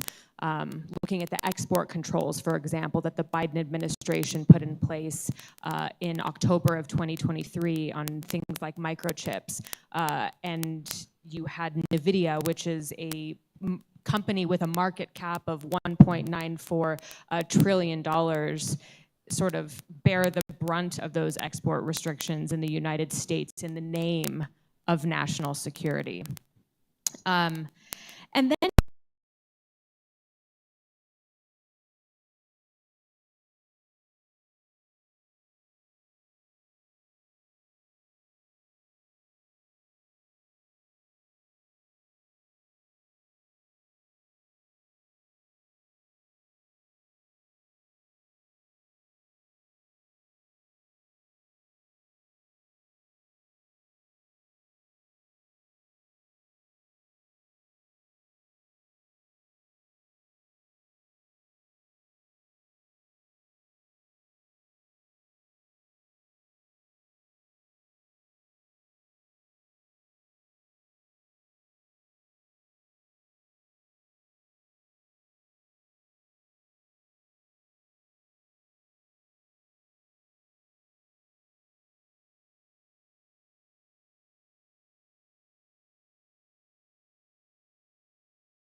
to sort of expand on some of these points in the Q&A session. Thank you so much. I think I'll come back to some of those points during the interaction. Ms. Shweta Bantwal, your perspective?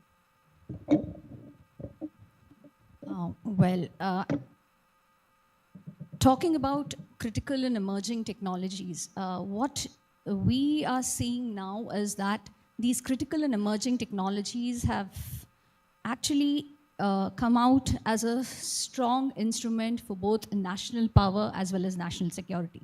So an essential distinguishing element of all these critical and emerging technologies is that they have huge capabilities for dual use. On one side, you can harness these technologies to improve your economic productivity, economic efficiency, and provide a big boost to your economy. But at the same time, these technologies also can be harnessed for a huge boost to your strategic capabilities, both for offensive as well as defensive. So it is in this perspective that we have to see why countries around the world are trying to gear up their capacities in these critical and emerging technologies. And this strategic competition, which Rachel referred to between US and China on the technology front, comes from this background. What we actually find is that US is trying to engage with Asia, but we also see China has actually been engaging with a lot of countries on getting resources for these critical and emerging technologies. even a decade before. So China has been hugely investing and collaborating with ASEAN countries. We see China's acquisition deals happening in Latin America, Africa, and even that matter in South America.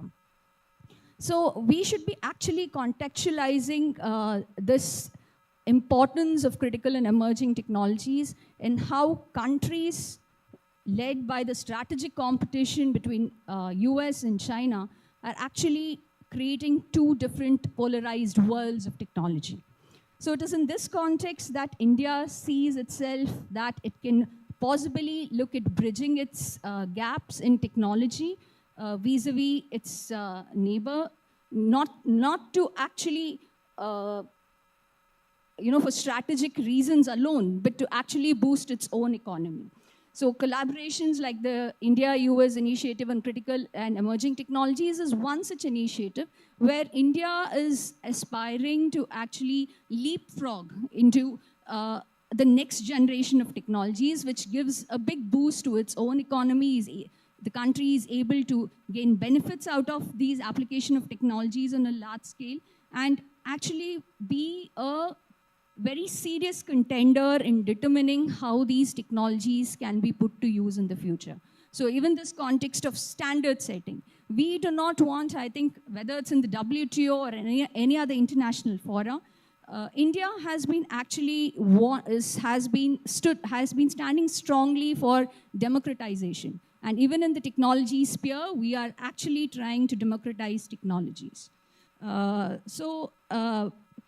It is in this again, in the context of many laterals like Quad, what I personally feel is, I think US needs to go beyond just the signaling aspects of many laterals like Quad and look at actually substantial outcomes, where if US is actually piloting towards Asia, it should result in more technology collaboration, more technology co-production and co-development that are the key words of ICIT actually. And that's when we can actually not fall into the same traps that the WTO has now fallen and create a more polarized world in the technology sphere. So I rest my case here. Thank you. Thank you, ma'am. Kurihara-san, give us your perspective from the finance or investment community, but of course Japan also. First, thank you, Samir-san, and also thanks for inviting me, ORF as well, our partner. Actually, JBAC is promoting the very first Raishin Japan, Raishin dialogue in Japan next week. I'm back into Japan with ORF, and Dr. Jashakar's Sankfi also attending the event. And one of the PR agenda is the emerging and critical technologies, as talked here in this dice. And so from first Japan perspective, we have experienced a lot of sort of China's threats in terms of such sort of concentration of some goods and services. Bit of earlier, since 2010s. And we first approached, like other countries, to engage with China to sort of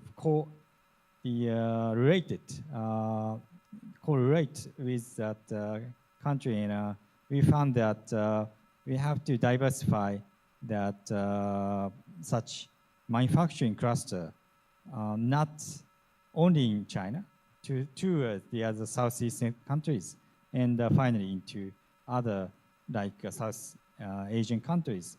And from that context, Japan has established one act, the Security Promotion Act in 2022, May. And under that, we could give more services in the critical sectors like semiconductor. And I would like to focus on semiconductor today. And of course, engaging China is still the very important point, but we need to find another strategy to be more independent and to be more sort of cooperative with other like-minded countries, like Quad countries or other European countries. And we first tried to do the home shoring for the semiconductor sectors, especially very advanced, even 2 nanometers semiconductors cluster within Japan. The getting support from Taiwanese TSMC or some Micron from US, and given a lot of subsidies by ourselves. The Japanese nationals so far we understood the context and not much opposing that sort of huge subsidies. So that would be the one trend even Japan is facing.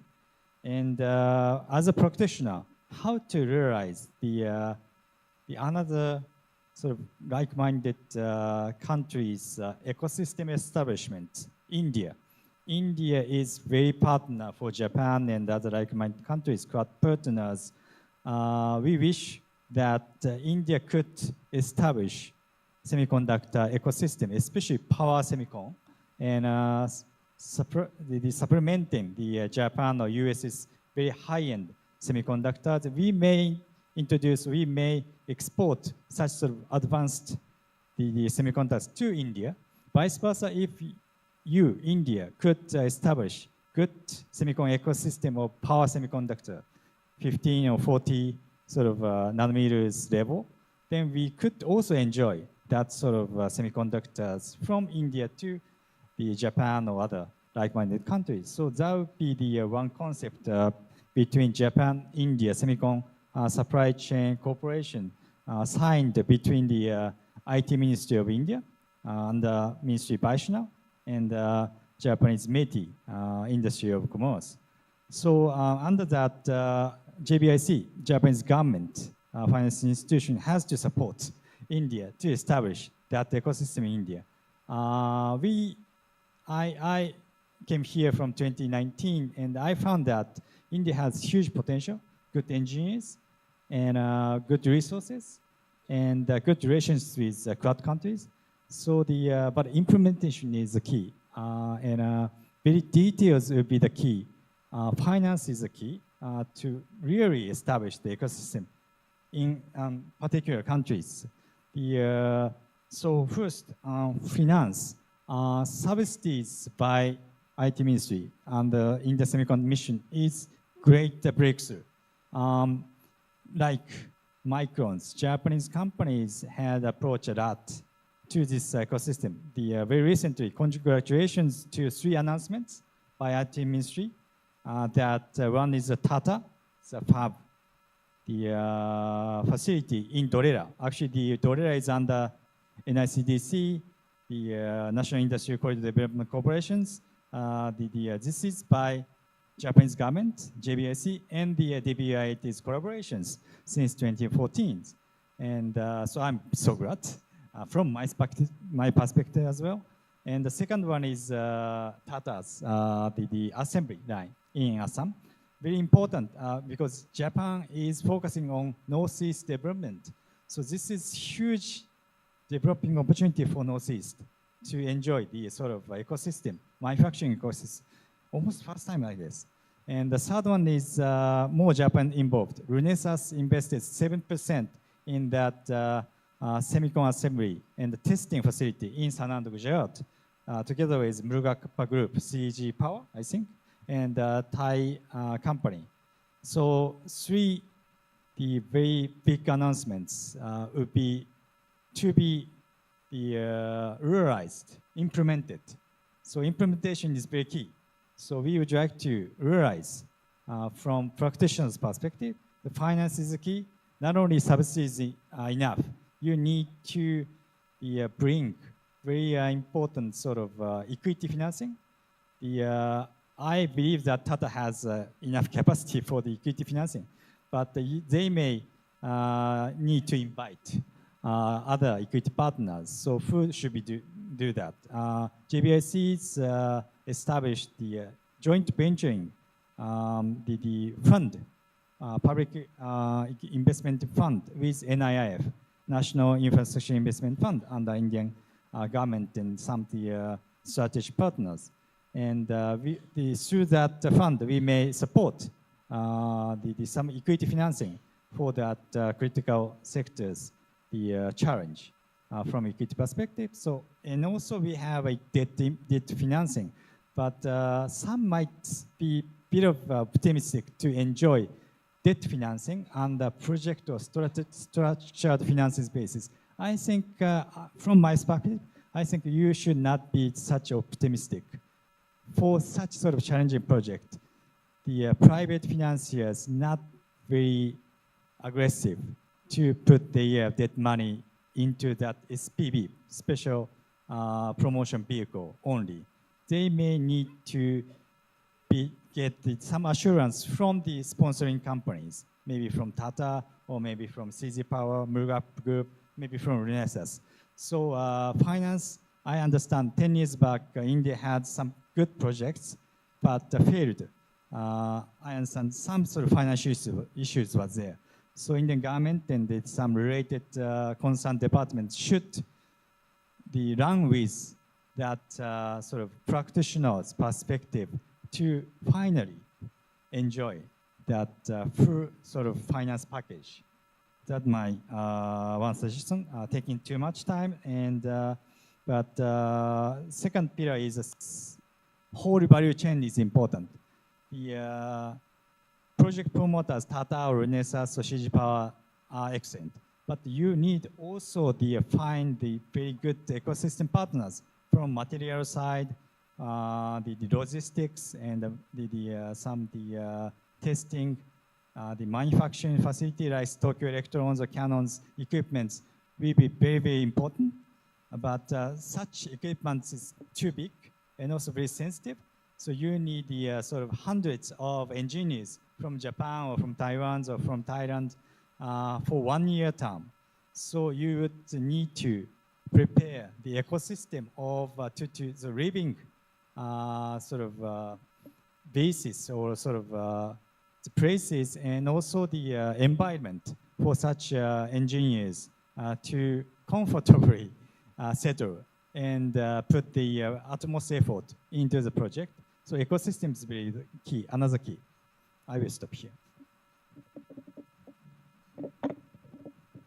Thank you, Kurihara-san, for two things. One is obviously the extensive Japanese involvement in the Indian ecosystem in terms of development of all these technologies, but also taking out time from your busy schedule, because I know that, as you said, you're traveling to Tokyo tomorrow for the Raizina at Tokyo. I want to come back to Rachel and something that you actually wrote an essay on the critical minerals in the run-up to the Raizina dialogue, where you talked about the importance of the global partnerships. In your remarks, you also alluded to the global south. So can you throw more light in terms of the fact, where is global south in this entire conversation? Yeah, absolutely. So as I sort of mentioned in my opening remarks, one of the focuses of the Biden administration has been to build more meaningful partnerships with countries in the global south. The fact is that countries that can successfully harness the production of raw materials and the supply chain logistics for those raw materials will lead the world in terms of critical tech in the next century. That means that countries that don't have major natural reserves of these critical raw materials are going to have to build new industrial partnerships with those that do. And that's sort of where the US sees itself at the moment. The problem is how the United States has historically viewed its relationship with the global south, specifically Africa, and sort of how China has seen that as well. So the United States looks at the global south and sees risk, whereas China looks at the global south, specifically Africa, and sees sort of a land of opportunity. The US looks at Africa and sees a development project, whereas China sees and has seen the keys to global economic dominance and has invested in the continent thusly over the last 20 years. So that means that the United States really has to change the way that it thinks about partnerships in the global south. The goal here has to be mutually beneficial, non-extractive partnerships, because at the end of the day, what is it that countries want? They want to move up the global value chain. They want to move up the global economic value chain. And I think that the United States sort of still has a somewhat of a backwards approach to countries in the global south.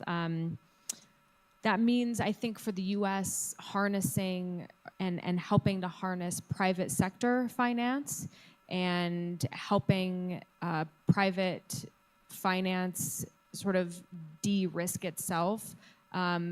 And I think in the United States, we have the Development Finance Corporation, but it really hasn't been able to get off the ground, and private investors don't see it as a US entity that is able to really get stuff done. It's sort of understaffed and under-resourced at the moment. So I think the ability for the US to build new partnerships is gonna hinge in part on sort of turning that from a development project to a more meaningful partnership building project. But also I think in the US, you are going to see pushback from certain groups when it comes to helping other countries harness the value of critical raw material supply chains.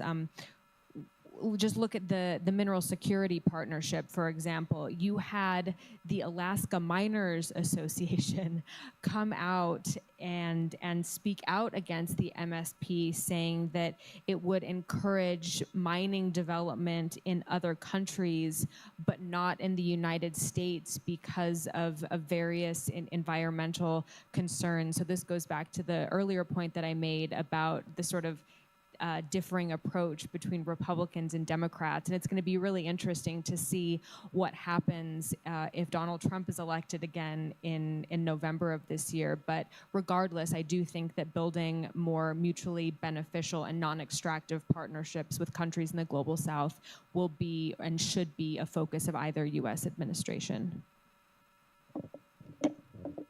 Thank you. I think that particular nuance about that the US wants to promote the global partnerships, but also some kind of domestic opposition coming in for those initiatives. I think there will be always, any administration or government will have to do that balancing in terms of managing the domestic constituency as well as the allies. I want to come to you, Shweta ma'am, and initially we were talking about the India's expanded global engagement, and you spoke about the ISET, but there are also other initiatives that India is also trying. In fact, you spoke about China, and I remember a few days ago we had hosted the former Bolivian president, Jorge Quiroga, who talked about China's dominance in South America. In fact, Rachel was on the same panel with him at Raisina, and he said that if India thinks strategically, if India gets its act together, it can be the tech leader, not just in the Indo-Pacific, but also in other parts of the world. Can you throw light in terms of what India is doing to leverage these foreign partnerships with like-minded countries, but also what is holding us back? What are the challenges that you foresee as we approach these partnerships? First, let me put two things here on specifically on critical minerals and resource nationalism.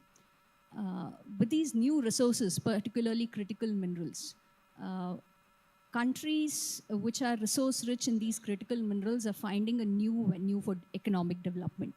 So now they have the ability to leverage these resources to kind of build partnerships, give a boost to their economy.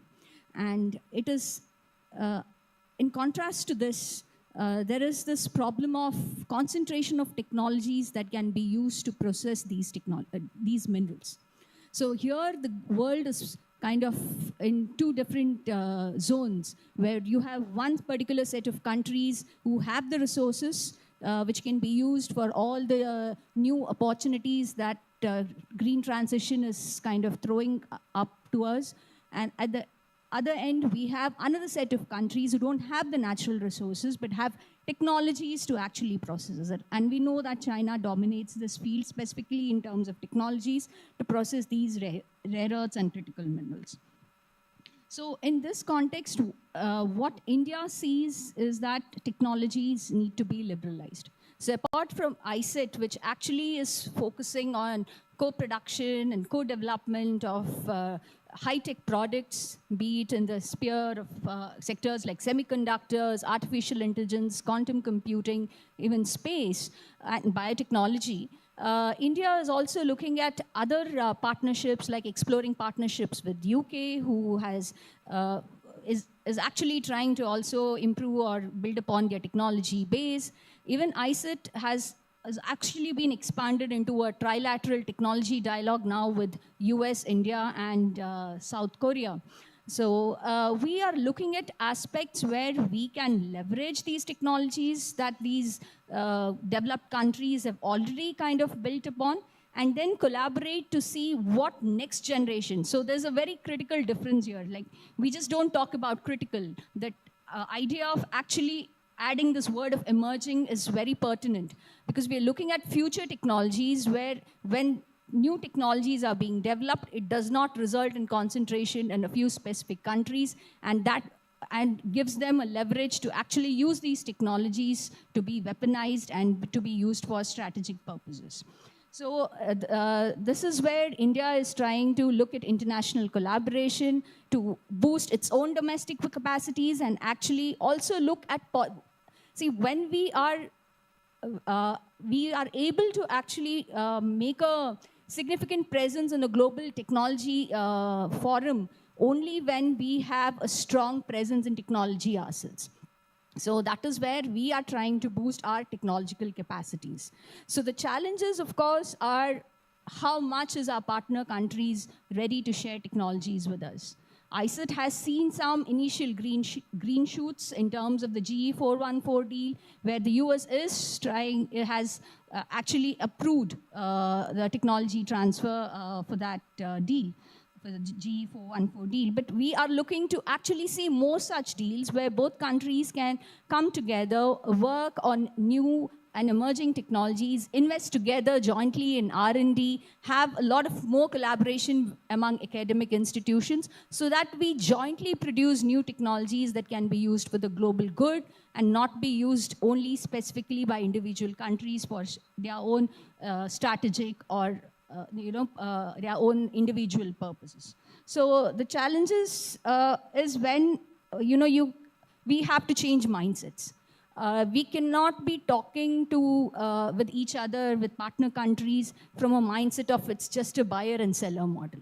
So we need to look beyond that, and we'll have to actually also deal with a lot of, now these technologies come with a lot of regulatory challenges, regulatory barriers. So we'll have to kind of find out pathways to actually address those regulatory challenges, both within our own country as well as in our partner countries, to enable that technology collaboration.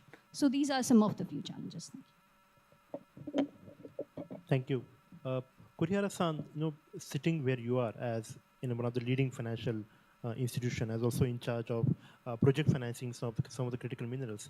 The point that we discussed earlier, how do you scale up the investments in the R&D of some of these technologies, particularly in the developing economies, and what is JBIC or Japan doing in this particular space? So in such a ambitious strategic areas, of course, we need a lot of risk money for R&Ds or sort of development of 50-50 sort of technologies, possible sort of game changers. So generally speaking, we need the sort of several elements from sort of subsidies or grants or the funds by sort of the more giving aid sort of funds to purely for the next 10 decades oriented perspective. Tools like mid-level mezzanine financing, the sort of debt financing or equity financing from government sides. And of course, we all know that public-private partnership is also critical. We need finally anyways private financing due to our limitations of the budget. So for R&D first, the Japanese government is investing a lot in R&D traditionally. And we had fortunately got some Nobel Prizes. This is sort of the culture of innovation for long-term perspective, not short-term perspective. So we have nurtured a lot of sort of academics and also engineers to have some dreams in next 2-3 decades to realize something very new. So such culture is very important, and we may possibly support to the sort of exchange of such academics or sort of engineers, or sort of a system, ecosystem of how to nurture such sort of a long-term perspective oriented educational system. Of course, also in the global, the very harsh competitions, we need to be also short-term perspective, but I think a dual understanding is very important. So our subsidies or our funding should be also be varied, not only for just sort of purely commercial financing, towards more sort of subsidies or long-term perspective funding. So the best mix should be the pursued. And for critical minerals, GBSS has a lot of experiences to conduct project financing into the developed countries and developing countries. Even in Madagascar, we financed to the nickel projects for the Sumitomo Corporation's big investments, and in Mozambique, we've financed for some coal projects. We are not doing a lot of coal projects anymore, but we have done. And also in Indonesia, we had financed to some nickel project and some critical mineral projects. So I think India is somewhere very caveat for JBS's financing so far, and we know that in Jammu Kashmir you have a good rich resource in the lithium, and also in Northeast you may have some uranium. And I understand not in China, not like in China, India would need to face some sort of issues how to balance the sort of local demands or local concerns, and also such lucrative opportunities. We have a lot of opportunity to settle such sort of balance between the local and the local governments and central governments, and also private requests in some South Asian countries, and in Vietnam, Indonesia. There were just pretty similar issues anyways. In most of the democratic countries and open economy countries, of course, NGOs there and the local communities are there. So we would have to support from such sort of perspective, not only with financing, but also the settling of all the related stakeholders. I think that should be one of the key. And you can count on the JBIC or other multilateral finance institutions for that. Thank you. We have about 16 minutes left. So let me do one rapid fire round and ask you a question, which is that what one development or trend that you foresee in the next 5 years in this particular space, something which we have not discussed in the last 30 minutes. Start with Rachel. I guess I'll go back to something that I said in my opening remarks, which was the role of minilaterals in the development of supply chains, critical technologies. And I'm thinking specifically about the Quad here. And I think sort of elevating the Quad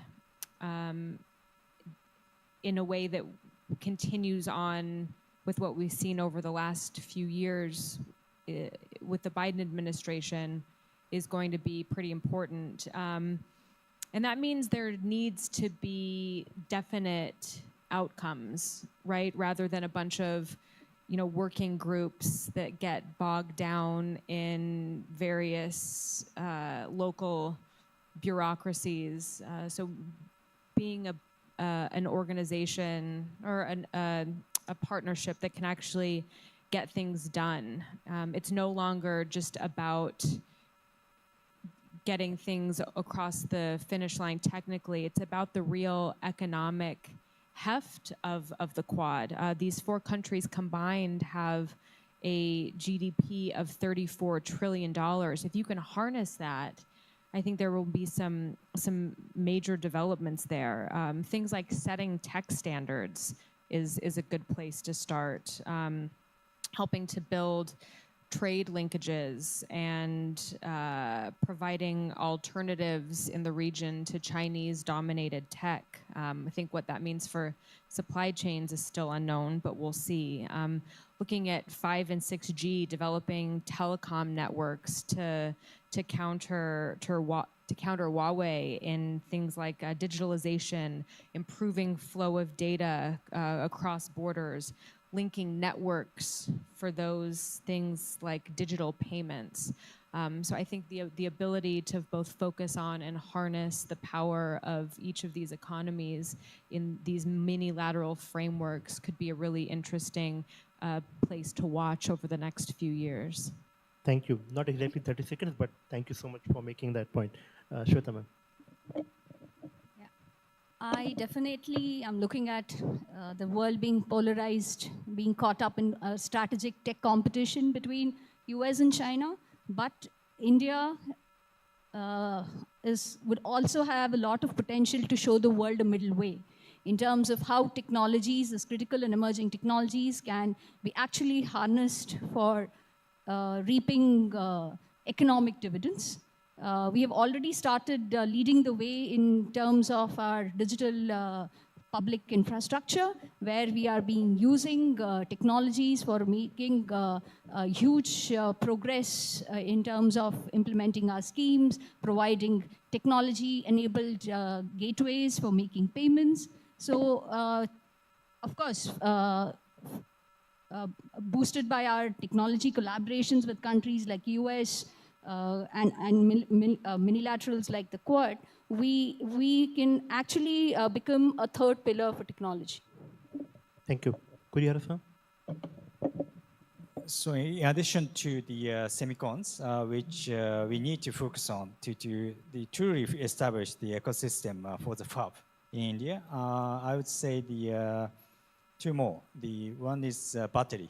The battery is the game changer for next the huge green transitional era. So Quad would do more about the battery ecosystem, maybe in India, and supporting some critical minerals from Australia, some technology support from US and Japan.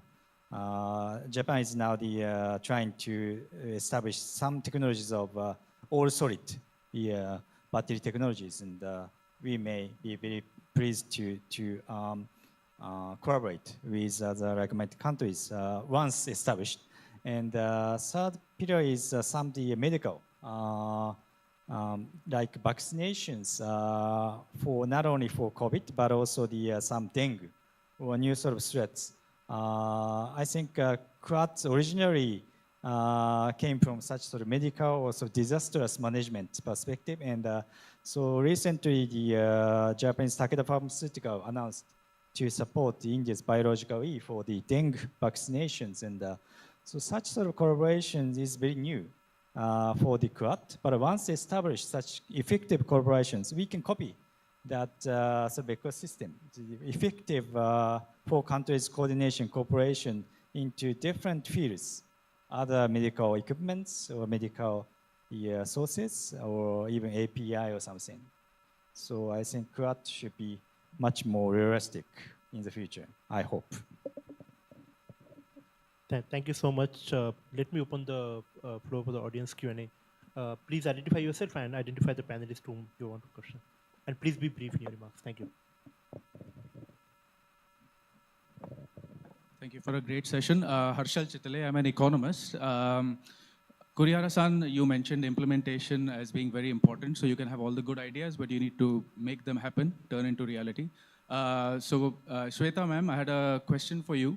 Kurihara-san gave some examples of the ecosystem that we might want to develop to make the semiconductor projects a reality and successful.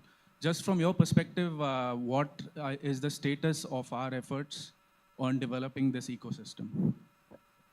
Thank you. We'll take 2-3 more questions. Sir.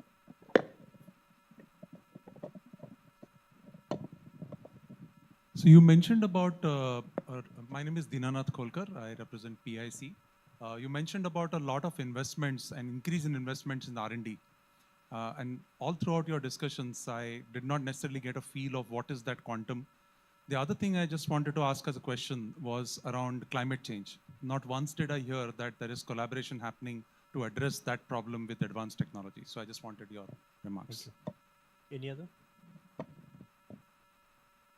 Ambassador Bombawale. My name is Gautam Bambawale, and my question is to Madam Shweta. I wanted to ask this particular question about the US-India initiative on critical and emerging technologies. And I wanted to ask whether there is an industry outreach aspect of this program. And I ask it because Pune has both industrial and technological competence. So has there been an outreach to particular companies in Pune? And if not, will there be an outreach to companies around the Pune area? Thank you. Thank you. Let me come back to the panelists. Maybe Shweta ma'am, you want to answer that? Coming to the question on developing India's ecosystem in semiconductors and how we are going about implementing it. I think we have now just about crossed this hurdle of actually zeroing down on a domestic investor who is now ready and set out to set up a fab and other related semiconductor ecosystem in the country.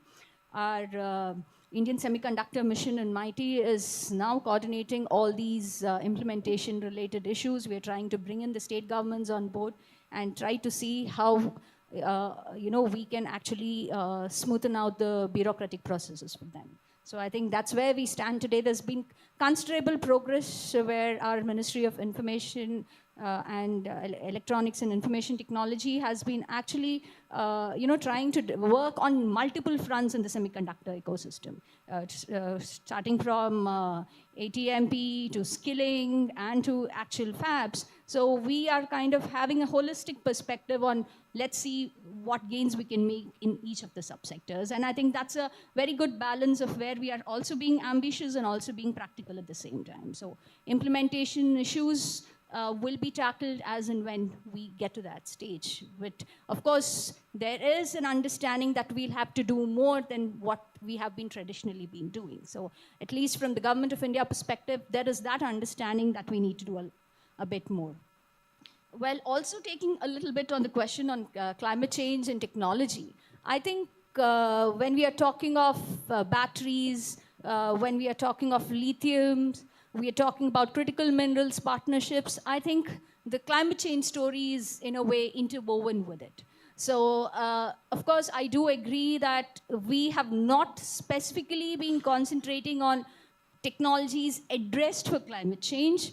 I think, in a lot of these issues, we are looking at it from an economic and a strategic perspective. We know where the economic opportunities lie in terms of electric vehicles or battery systems, energy storage, and these technologies are very much in focus in all our international collaboration and also in terms of domestic efforts like the PLI schemes and all that.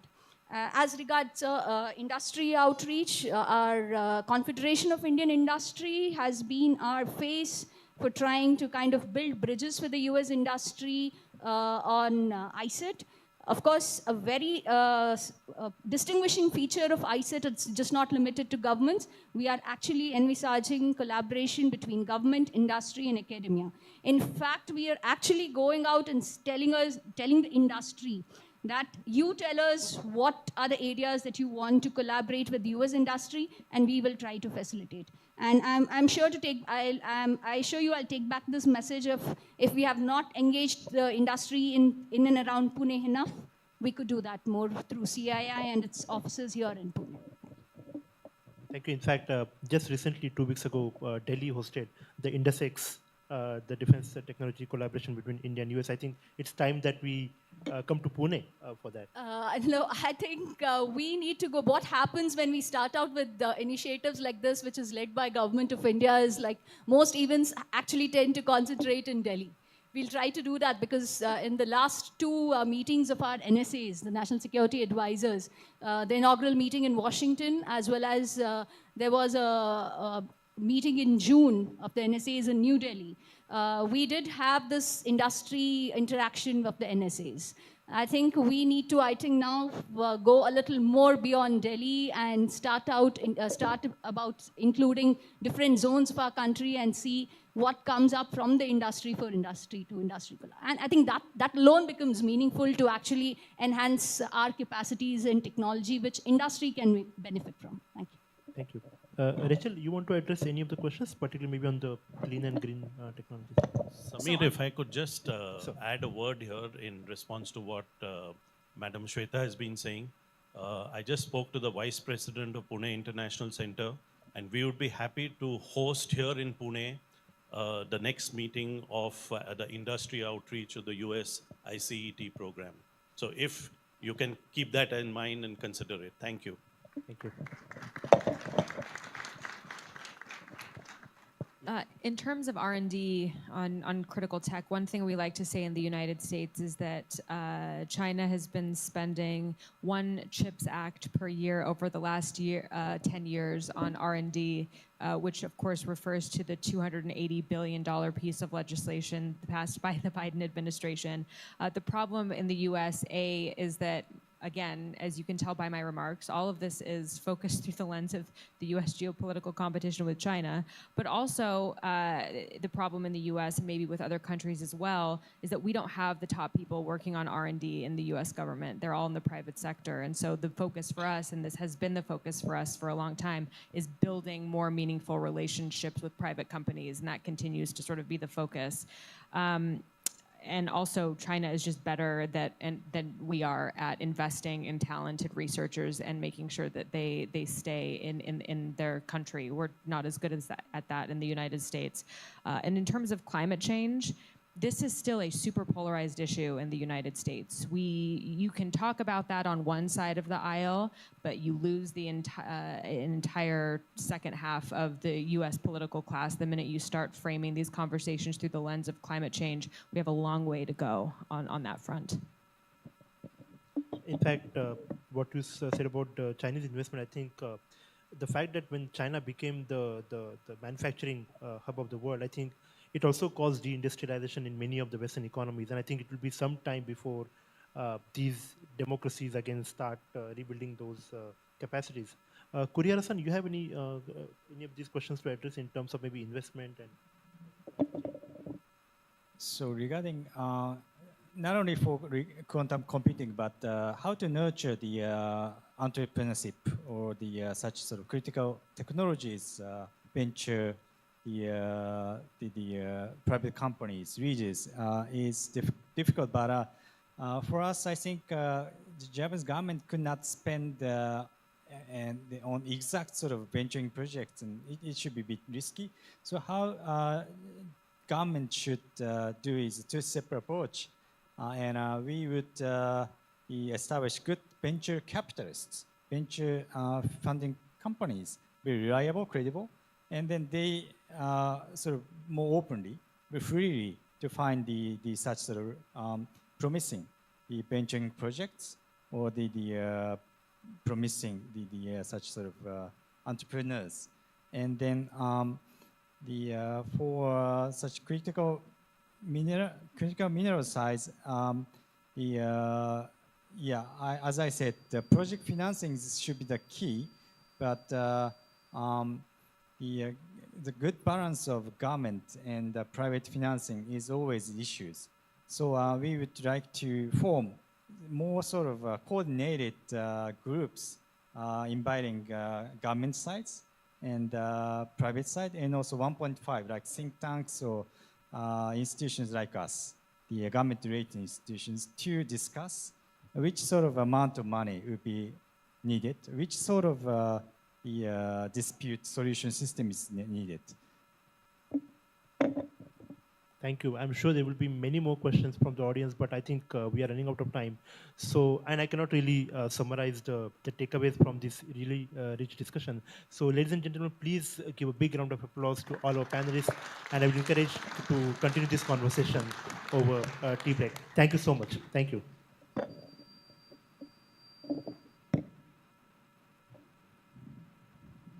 Thank you so much for a fascinating discussion. Could I request Ambassador Gautam Bambavale to come up onto the stage to felicitate our panelists? Could we start with my far left, which is Rachel Rizzo, Senior Fellow, Europe Centre Atlantic Council. And then Shweta Rao Bantwal, Director, National Security Council Secretariat. And then Kurihara San, New Delhi Representative, Japan Bank for International Cooperation. And last but not least, our chair for the session, Dr. Samir Patil.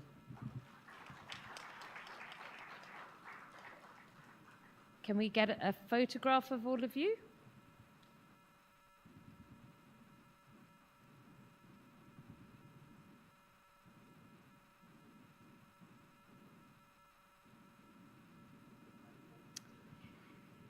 Ladies and gentlemen, thank you very much for all your attention. We are now going to have a 15-minute break, so please go out, stretch your legs, have a coffee, and come back renewed for our next session leading up to our closing. Thank you.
Critical and emerging technologies securing our future.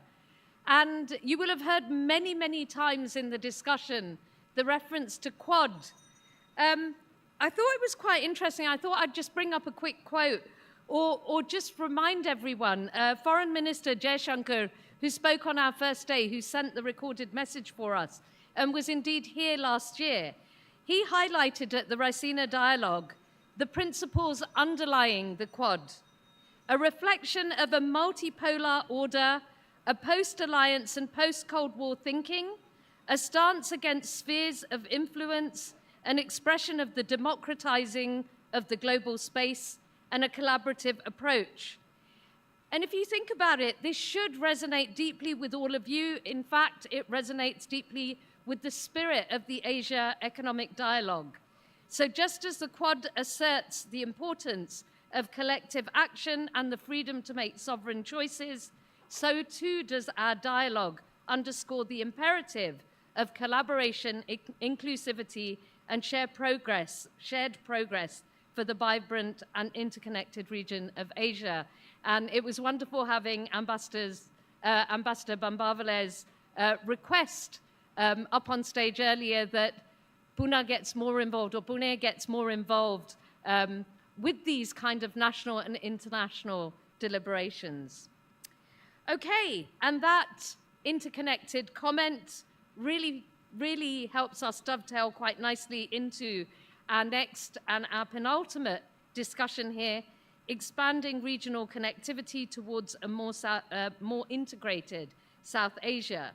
So as we approach the culmination of the Asian Economic Dialogue, we find ourselves back to the theme we started with at the beginning of the conference, a moment that beckons us to delve deeper into the intricate web of connectivity that binds the nations of South Asia together. In this age of globalization, connectivity, as we heard from the conference, is not merely about physical infrastructure.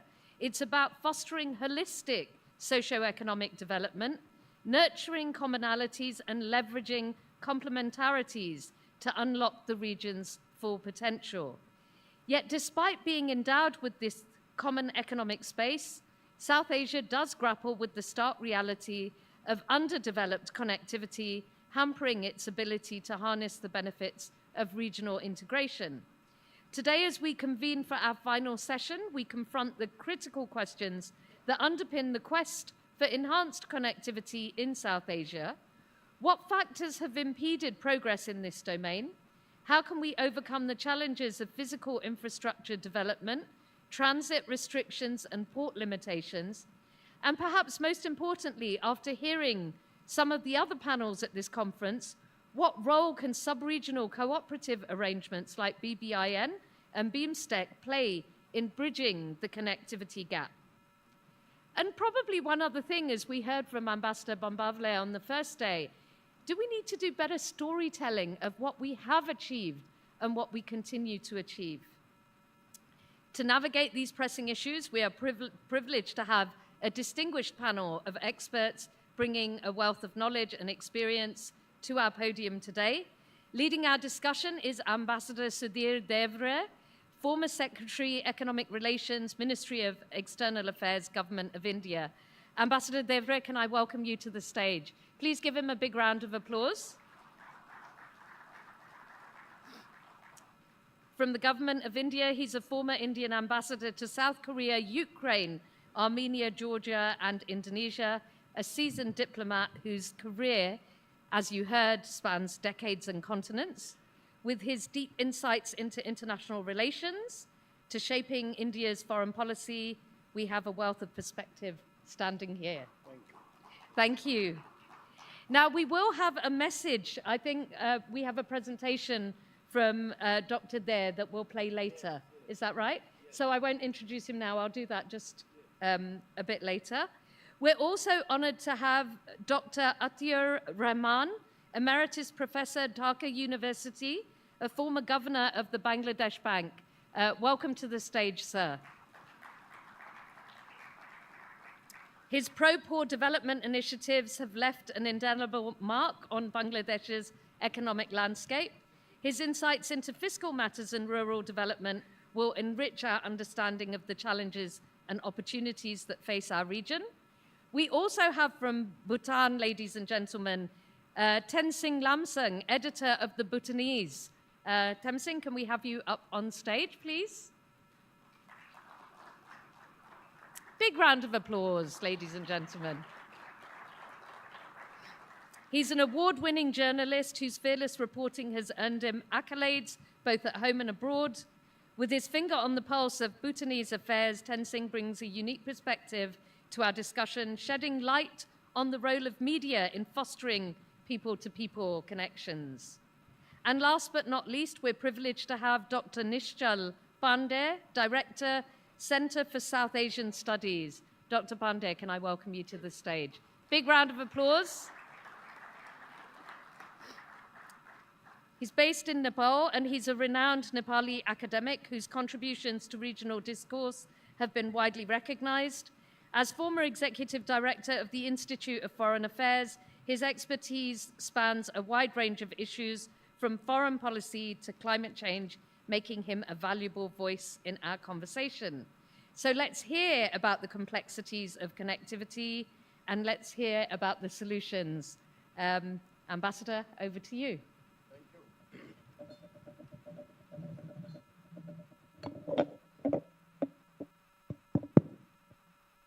Good afternoon. First of all, I would like to thank the PIC, Dr. Kelkar, Ambassador Bombawale, for inviting me to participate in this very important conference that is being held annually by PIC in Pune.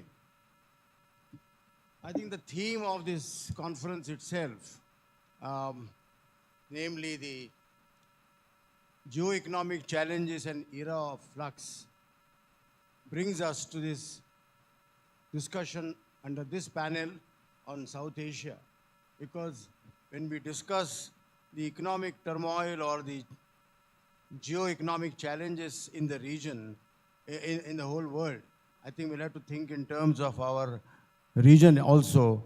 And I'm therefore happy that the conference started with the same topic when the three foreign secretaries, Foreign Secretary of India, Bangladesh, and Nepal, they addressed this issue. And I think the takeaway from that, which I felt was optimistic, optimism and hope, that was the takeaway. We would like to have this discussion further now. Connectivity and integration, I think they go together. And I recall when we talk of integration in South Asia, when the whole process of integration got a boost way back in 1985, when I was dealing with this region myself. That was the time of the formation of SAARC. And as some of you may remember, there was a lot of resistance from number of countries to the formation of SAARC itself. But this whole process of integration in our region has gone through a lot of turbulence, a lot of ups and downs. Initial resistance, then welcome, again, hardly any action on that. So I think, as was noted earlier also, South Asia, despite the commonalities that we enjoy in practically every field, is still one of the least integrated regions of the world. Our intra-SAARC trade is about 5 to 6%. Investment even lower than that. And that doesn't augur well for the region which is today actually progressing so well in terms of the development of individual countries. We are now in the midst of Indo-Pacific region, which is at the heart of global changes. And the kind of population, the skills of the people, all that requires greater integration. So this is a kind of a desired goal of all the countries in the region. But for different reasons, perhaps maybe lack of political consensus or political disputes among countries, there has not been a kind of progress which was expected in this. So if integration has to take place, I think connectivity becomes a very key ingredient, key factor. And connectivity has been already described by Vandana just now. I think is a holistic economic, socio-economic development which really brings together countries of people of different strands. And in the context of integration, I think connectivity becomes really an important and key factor. Now, connectivity has been, again, of various kinds. It will be physical connectivity, aligning today with SDGs. I think this is a very important element of the connectivity. Those Millennium Goals, that is very important. Connectivity will be of movement of skills of different people. Connectivity will be also of climate change. Connectivity, of course, starting with trade and investment. So there are a number of dimensions of connectivity. And of course, the most important dimension, of course, will be centrality of people. People have to be really meeting each other, talking to each other, and interacting with each other. For that, education, sports, culture, there are a variety of things which can bring people of this region together. Well, I think the balance sheet of last 60, 70 years has been mixed. There has been, of course, progress. Recently, we are again back into reintegration process, and things are happening between countries of this region. Perhaps more on the eastern flank of the South Asia than on the western flank for, again, different political reasons. So we have to discuss the features of connectivity, how it can be expanded, how it can lead to greater integration amongst the countries of this region. A very distinguished panel. We have Dr. Atiur Rahman, who is the former governor of Bank of Bangladesh. And I want to mention here that the central banks of the region have a great role to play with respect to integration. I think the kind of connectivity they can bring together through their policies and actions can have deep influence. He is also an eminent professor, Professor Emeritus in Dhaka University. We have Mr. Tenzing Lamsal, a distinguished journalist who runs Bhutanese, a newspaper in Bhutan. And we have Dr. Nishchal Pandey, a very well-known academic, scholar, and a political thinker from Nepal to share their views. We also have Dr. Prabir Dey, who is a professor at the RIS, the Research and Information System of Developing Countries. He couldn't come from Delhi, but we will have his video, which will be just now shared with you. And after that, I would like to request the panelists to please make their presentations about how they think connectivity can expand regional integration in South Asia. Dr. Prabir Dey, are you available now? Just starting 2 minutes. Yeah. Yeah, please go ahead. Good morning. I apologize that I come in person to deliver my talk in this important dialogue. First of all, I'm grateful to Ambassador Gautam Bambawale for his encouragement, inspiration, and also the chair, Ambassador Sudhir sir. So for some time, it's a great pleasure and great honor for me, speaking on the subject. So I have slides on which I'm sure organizer shared with you. In 2 minutes, I'll be speaking briefly on the regional connectivity in South Asia and what are the major changes. Because of the limitation of time, I cannot go into detail. In short, it's a known fact that South Asia's region trade, South Asia trade is not growing up. It is still 6.3% of inter-regional trade. In South Asia, we see two sets of countries. One is Afghanistan, Bhutan, and Nepal. They depend on South Asia for their global trade.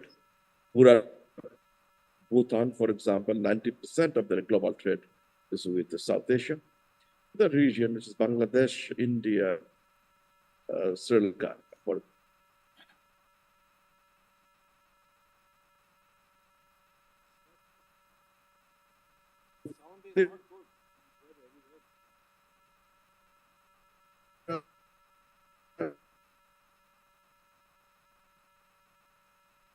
These are important. These are important regional cooperation initiatives. Even then, the trade is not picked up. Why? One reason for the South Asia's slow trade is basically the larger economies like India, Bangladesh, they have a more extra-regional trade than inter-regional. Important here is that dependency of landlocked countries like Afghanistan, Bhutan, Nepal is very high. And one other country, the Maldives, because of climate change issues, they have moved regional dependencies. There's a decline, regional dependence in the Maldives. On the other hand, there's a high dependence on the landlocked countries. Now, major commodities, the interregional trade is happening. It's basically very limited, like in RMG, ready-made garments, chemicals and products, automobiles, agro and process, electrical, mining, etc., and etc. Now, one thing for slow South Asia interregional trade is there are plenty of barriers. There are barriers at the border, behind border and beyond the border. This graph indicates that we have types of trade barriers. Although, member countries, South Asian participating countries manage to reduce their barriers at the border.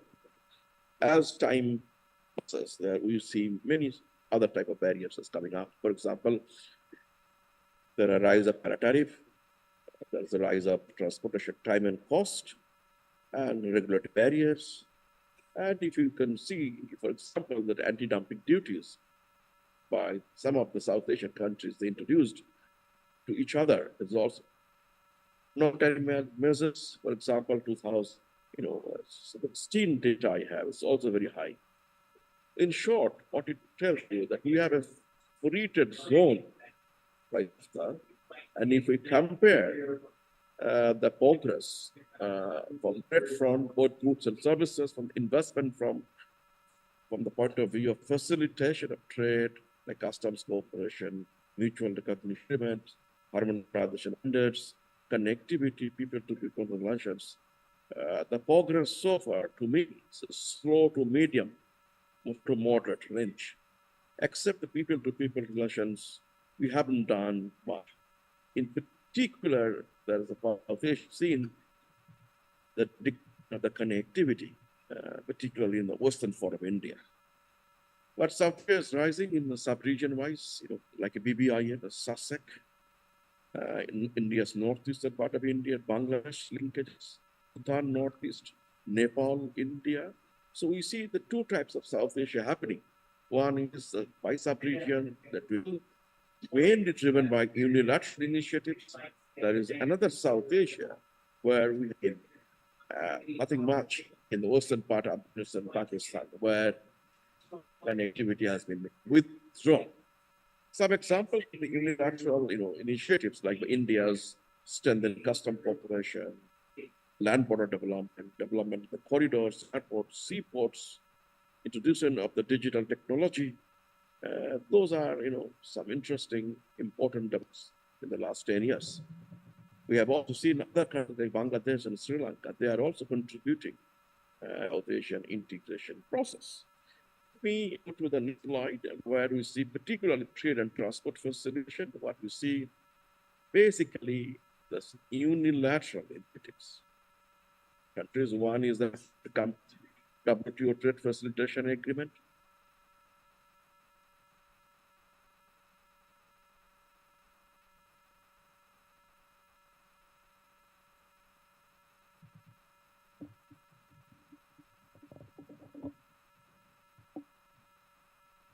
Thank you, Dr. Day.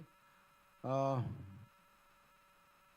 don't think we can hear you. Lack of time, but I see the changes, development, positive linkages, ports, shipping, etc., etc. Let me share some of the examples here. I think please switch off your video. The last 10 years.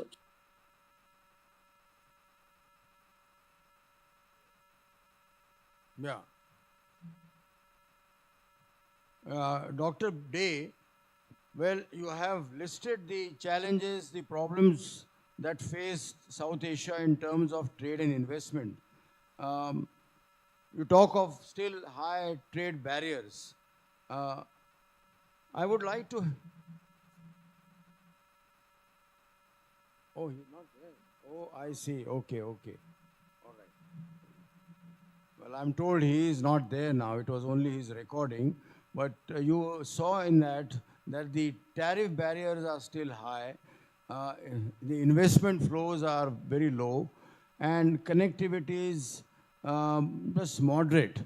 So these are, I think, the problems of South Asian countries. Perhaps he is talking of all countries together, not the eastern region, which is identified today as BBIN, which has greater connectivity and greater linkages. And we have three distinguished representatives of these three countries, Bhutan, Bangladesh, and Nepal. So we would get the perspective from them now.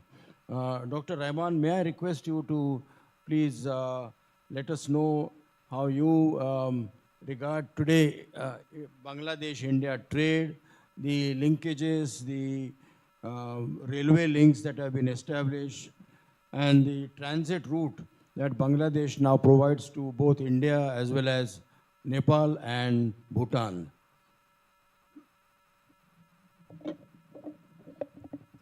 Thank you, Ambassador Sudhir. My profound gratitude to Ambassador Gautam Bambale for inviting me here. I remember I wrote the book on political economy of South Asian Regional Cooperation back in 1985. Sterling published that red small book when SAARC was not even born. There we could really identify many of the challenges that Professor Prabir just talked about. But I'm an optimist. Things have really moved from that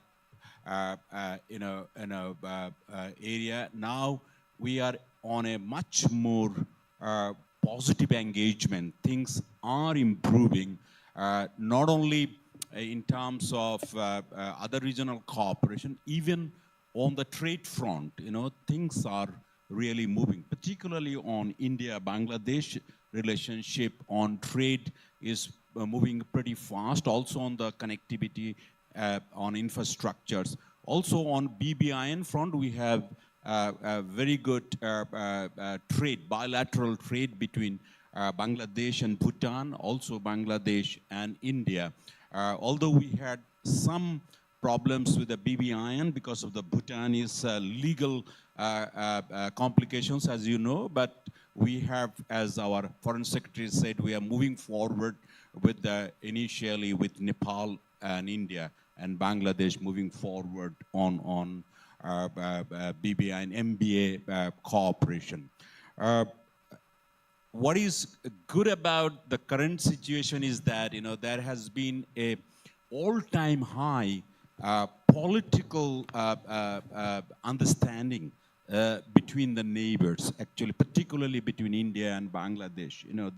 This political understanding is so important in terms of really forgetting the baggage that we carry of the history.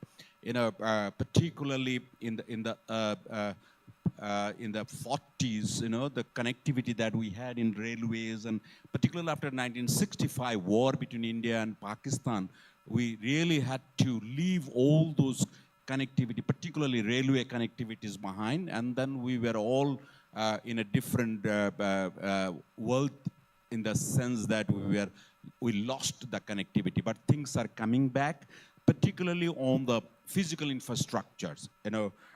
One of the studies said that if we could improve the physical infrastructures, the trade would have gone automatically. One of the USAID studies says that each day saved on the road is equivalent to tariff reduction of 0.1 to 0.4% for exports and 0.8 to 0.1% on imports. So if that is so, I thought the infrastructures on both roads, rails, and waterways is really improving, and 80% of the infrastructural cost is being borne by India, between India and Bangladesh infrastructures.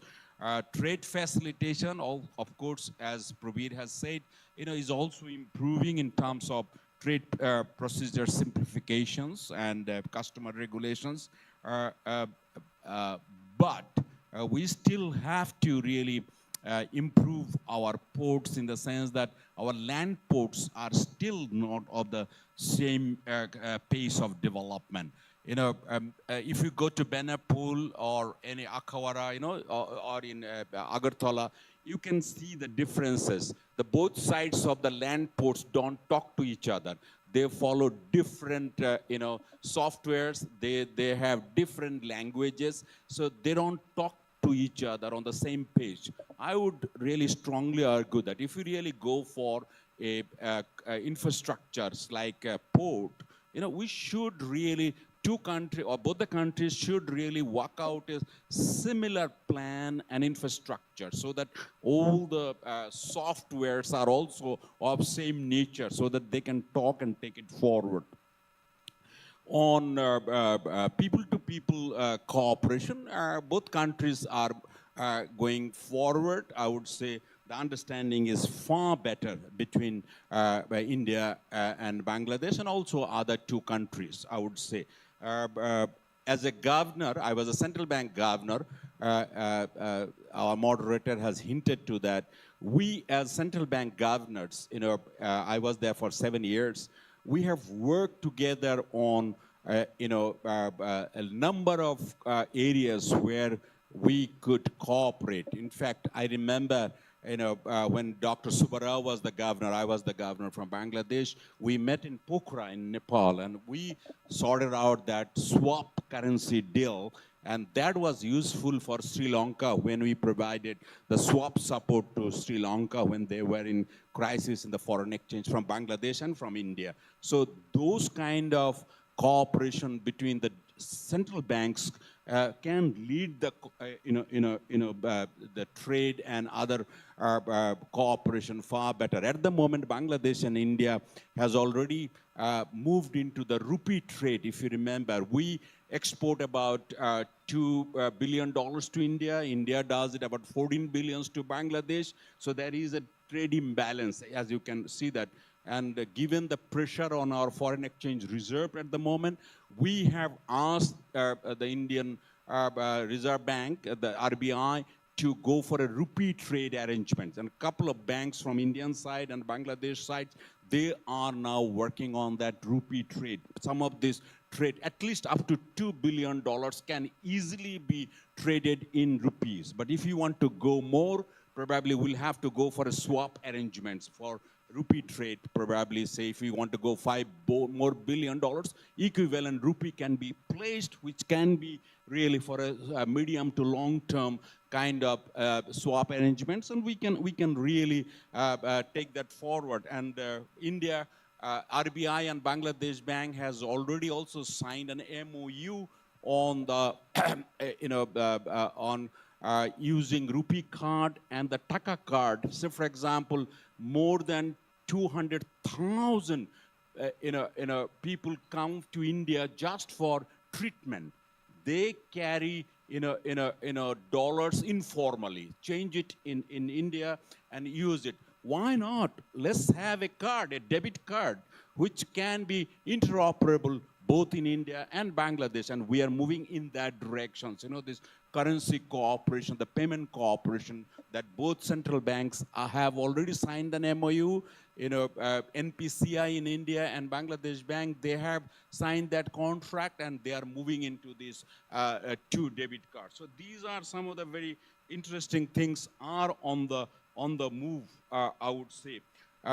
On many other areas, the central banks can really lead that cooperation. Say, for example, in Bangladesh, as a central bank governor, I always thought the central banks could be developmental central banks as well. So we pushed forward in Bangladesh the women entrepreneurship, the agricultural credit, the green finance. We created Green Transformation Fund in the central bank so that we pushed our green factories. Now today we have 207 LEED certified green factories in Bangladesh. This was originated from, the finance, green finance came from the central bank. We provided that refinance. The banks really took that up, so we can learn from each other's positive experience. Our support to microfinance is another area where we can learn. I see lot of pressures going on in microfinance areas in Nepal, even in India, because they don't have a regulatory authority like Bangladesh. We have a MRA, Micro Credit Regulatory Authority, which is like a central bank, and the central bank governor is the chair of the board of that microfinance authority, but it's a central bank Mark II. It's not exactly a central bank, but we allow, the governor really gives the leadership, and there is an executive vice chair which he takes forward. We have about 700 plus microfinance institute. It doesn't include Grameen Bank, which has got a different kind of regulatory architecture. I'm talking about the normal MFI, and we are providing that guidance to them. Not only that, regulatory space, so that the MFIs can really have wholesale credit from the banks under the guidance of the central bank and the MRA, and then take it forward to 3 million plus entrepreneurs on the ground, mostly women, about 90%, and they are really, at the moment I hear about 20 to 25,000 crore taka being disbursed through this model, and going right onto the villages. You can see how agriculture in Bangladesh is doing so well because of the innovative things like that. So there are many other opportunities like that, and we can learn from each other. So, for example, I'll just give you one example. We can really move forward to our softer sectors: education, health, youth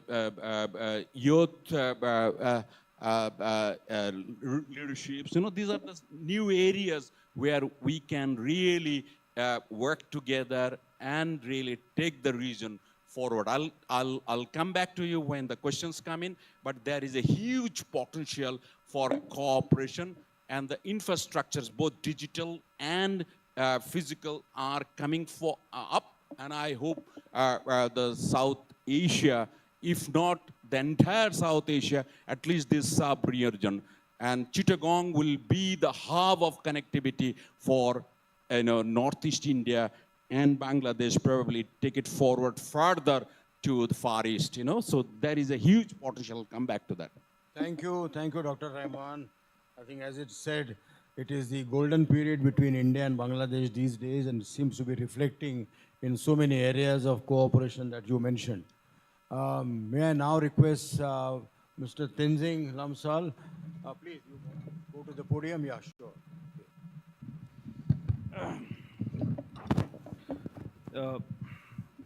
Can you hear me clearly? Yeah, okay. Okay. So good afternoon, ladies and gentlemen. I'd like to thank Ambassador Bambawale for inviting me here. I'll speak freely and frankly as a newspaper man, representing my own private views, of course, and not that of the royal government. When it comes to India and its smaller neighbors in South Asia, one always hears of smaller countries playing various cards or hedging their bets, but Bhutan is an exception on that front. In fact, we've gone in the opposite direction and placed a huge bet on India's continued economic growth and its benefits to the region by coming up with a 1,000 square kilometer or 250,000 acre special administrative zone called the Gyeofu Mindfulness City. It's 2.5% of Bhutan's total landmass, bigger than Singapore. And the project will expand transport, business, digital, financial, and people-to-people connectivity. And if it works, it will not only benefit Bhutan, but also India and other neighboring countries. In the words of His Majesty the King during the 17th December 2023 National Day address, I quote, "South Asia is experiencing an unprecedented economic transformation. This is a period of growth and a period of immense opportunities for our region, which is home to around 2 billion people. The land connection from Gyeofu or Samnuzongkhar in Bhutan through Assam in India and the northeastern Indian states of Manipur and so on and so forth, to Myanmar, Thailand, Cambodia, Laos, Vietnam, Malaysia, and Singapore is a vibrant economic corridor linking South Asia to Southeast Asia. We are in a unique position to reap great benefits if we seize the opportunity, make good plans, and work together diligently. This city will have the autonomy to formulate its own laws and policies that are needed. It will have executive autonomy and legal independence. It is the first of its kind in Asia. The purpose of establishing this city is to create a vibrant economic hub by inviting foreign investment, but it will not be another Dubai or Singapore, but will be a unique one anchored on the vision and values of gross national happiness. It will be a mindfulness city encompassing conscious and sustainable businesses inspired by Buddhist spiritual heritage and distinguished by the uniqueness of Bhutanese identity. For the project to succeed, it will be necessary to attract adequate foreign investors and expertise, but there will be a screening process and all businesses will be based only on invitation. The establishment of the city will involve major investments in public infrastructure like roads, bridges, and airports, and this is where India comes in, as we need India to give flyover rights for the upcoming international airport along the border. India has already committed to give a railway line from Kokrajhar in Assam to Gyeofu. His Majesty said that during his last visit to India last year, the GOI already expressed their full commitment to improve and expand the major roads leading to Bhutan. They also pledged to connect 2 or 3 of our border towns with railway lines. Bhutan will be looking for investments from India, and this is the reason why His Majesty visited Mumbai last year to meet major Indian business tycoons, inviting them to come invest in Gyeofu. Given Bhutan's small population, it is also expected that India will contribute a large amount of workforce to the city, both during and after construction. Though not directly related to the Gyeofu project, Bhutan, India, and Bangladesh are working to provide Bhutan with the 3rd international gateway for internet. The rates have been already agreed, and its implementation needs to be expedited. The Gyeofu Mindfulness City is an attempt by His Majesty the King to overcome our mountainous terrain and small population by attempting to develop the biggest and flattest terrain available in Bhutan right next to India and add to the special value already there in Bhutan, use our sovereign prerogatives. So the next is hydropower cooperation.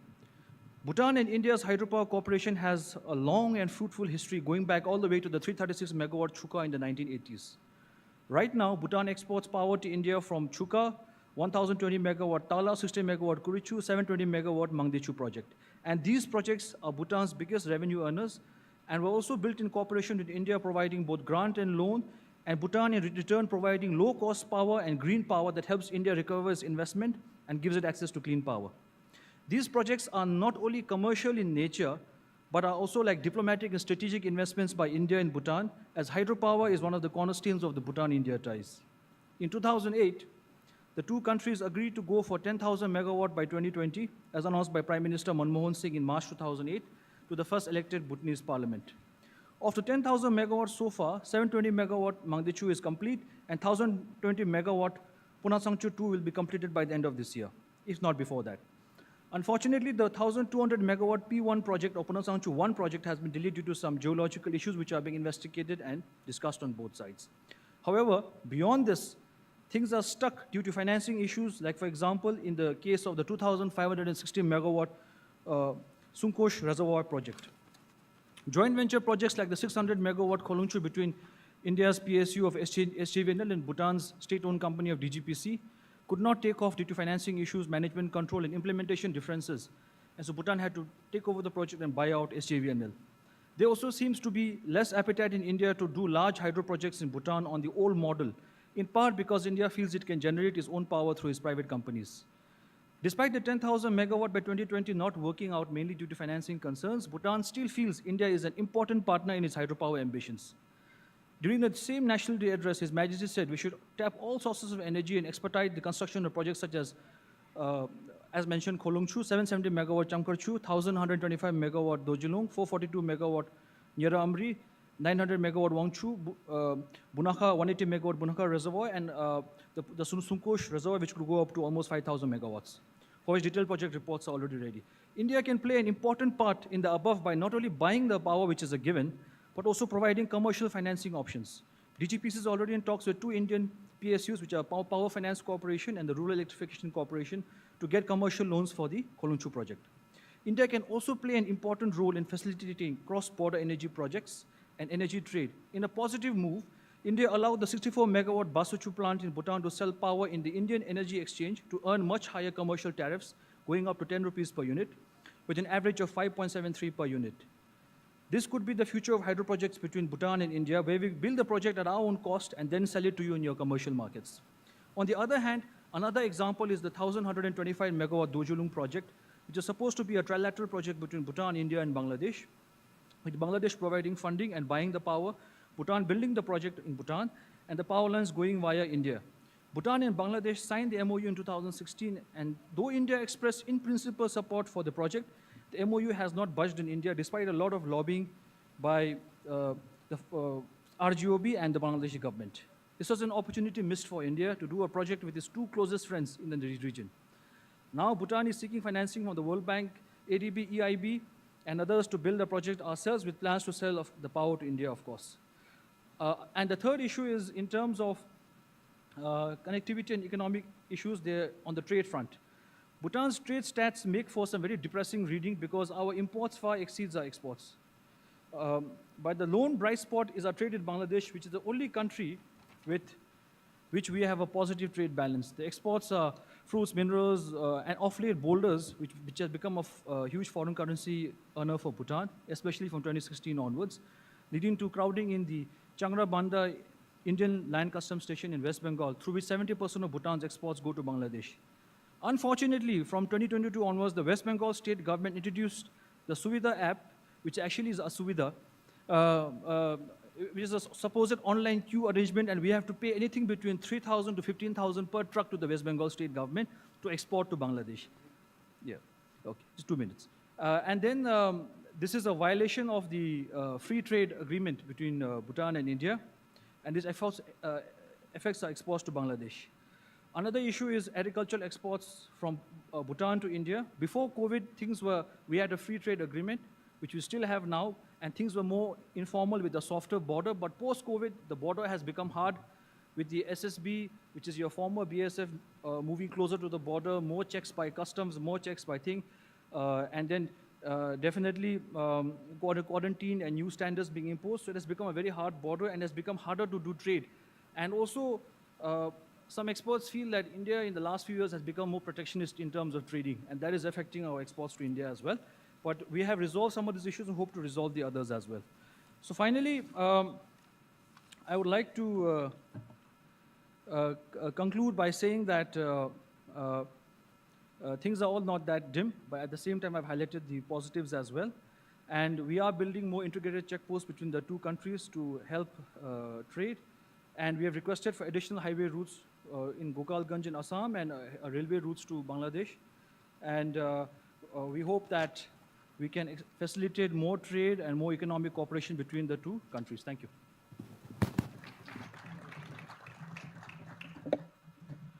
Well, I would request Dr. Nishal Pandey to please share his views about Indo-Nepal and about the connectivity in this region.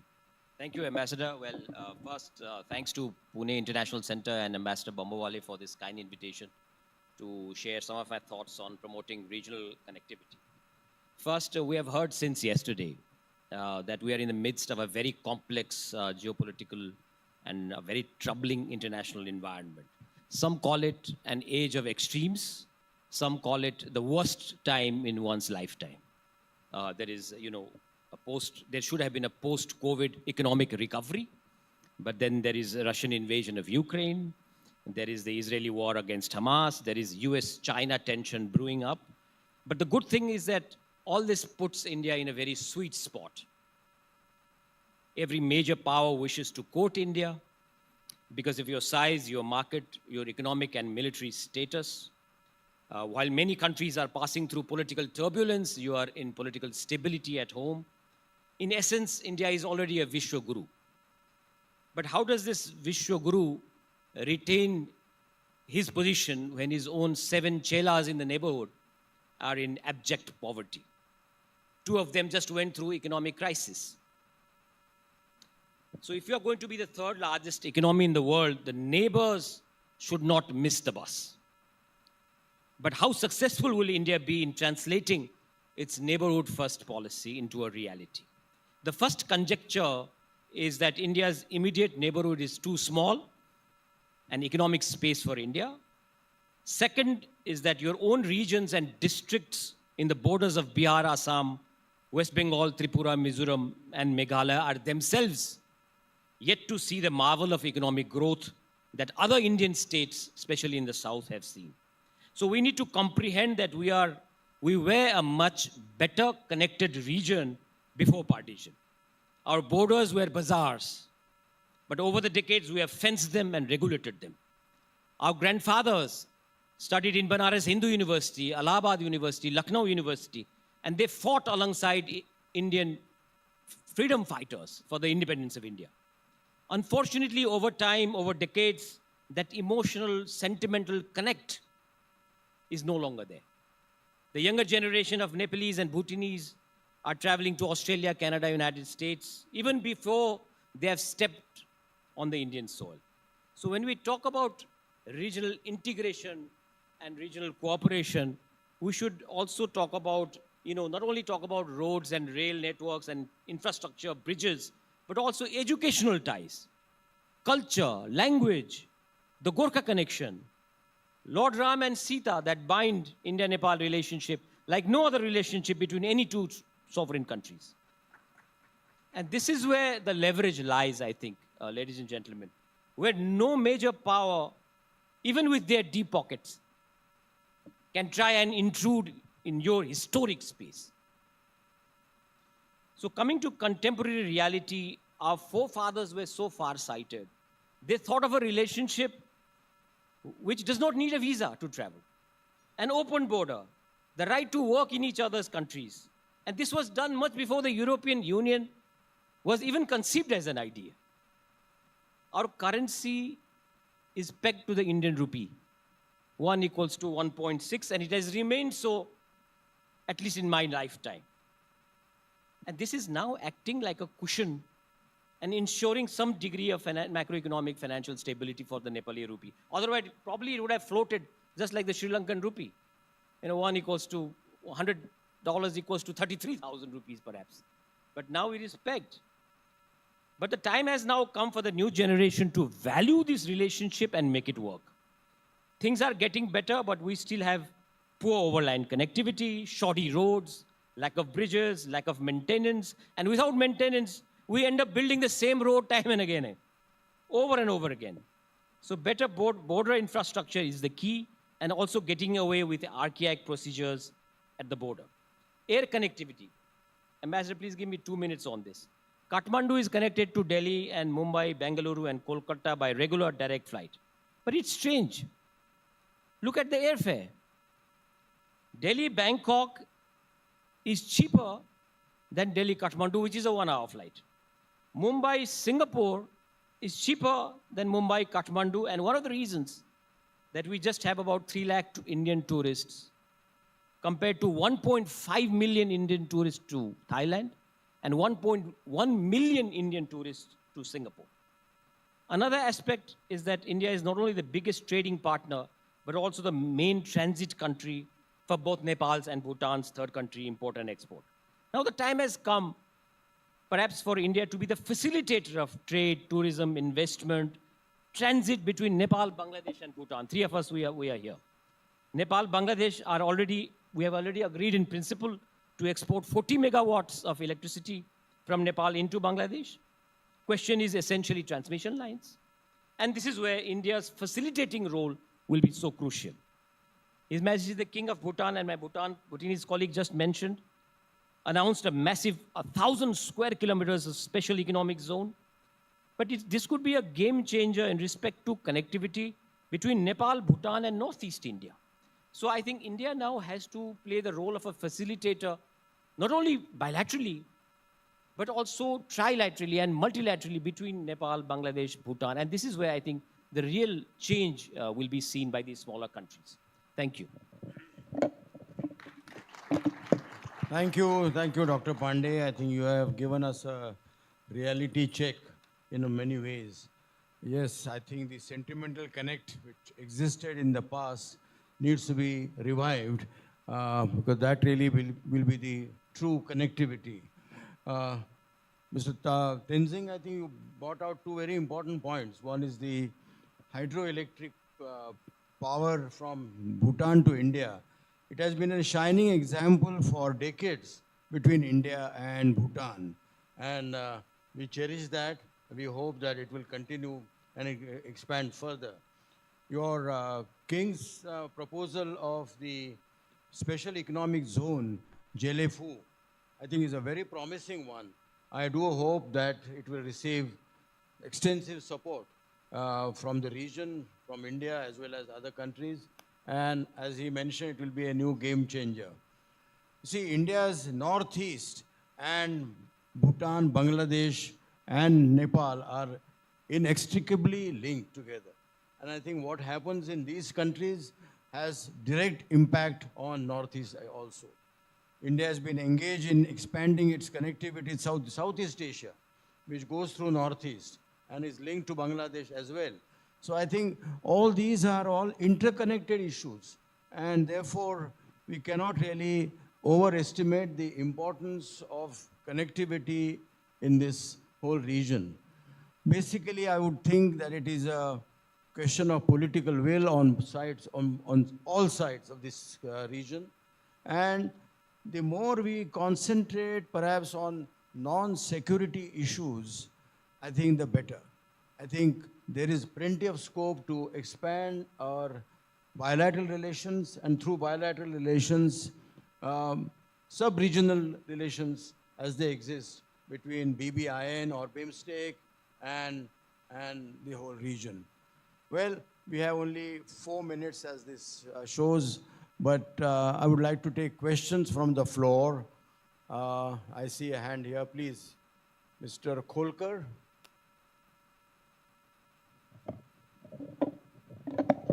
It's a comment to Dr. Pandey. You should look for a flight from Pune to Nepal. We are all surrounded by Sahyadris and we love trekking. And I'm sure our aspirations go very high and we would love to be in the Himalayas more often. So do look at that as an option. We'll take a couple of questions, more questions if there are any. There are none. I'll take it. No, thank you so much. It's a compliment. One of the problems, and Ambassador Bambawale, will be very interesting for you. We are connected to Varanasi. There's a direct flight, Kathmandu-Varanasi, but it is not regular. We are connected to Bengaluru, not daily flights. So the problem now is that Nepalese labor is traveling all around the world, and post-COVID there is gross unemployment. You'll be surprised that Nepalese are fighting on behalf of both Russia and Ukraine. And they are in the front lines. Nepalese are getting killed.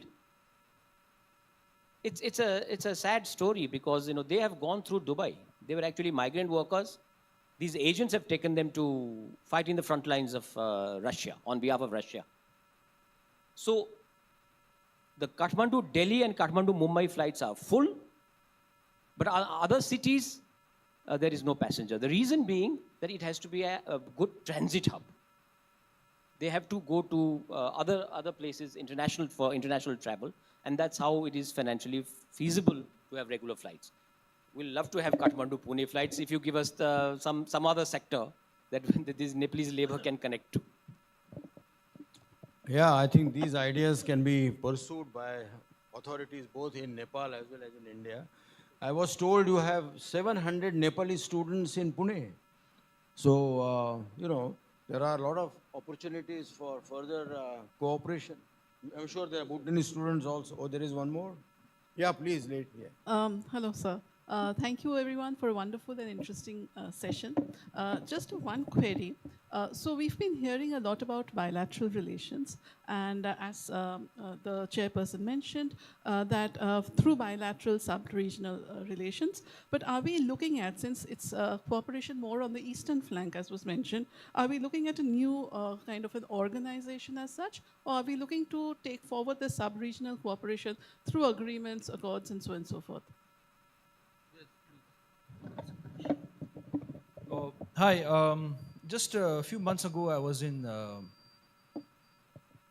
Hello. Yeah. Just a few months ago, I was in Sri Lanka, hosted by the World Bank, and we had a similar regional connectivity, more commercial in nature, of course.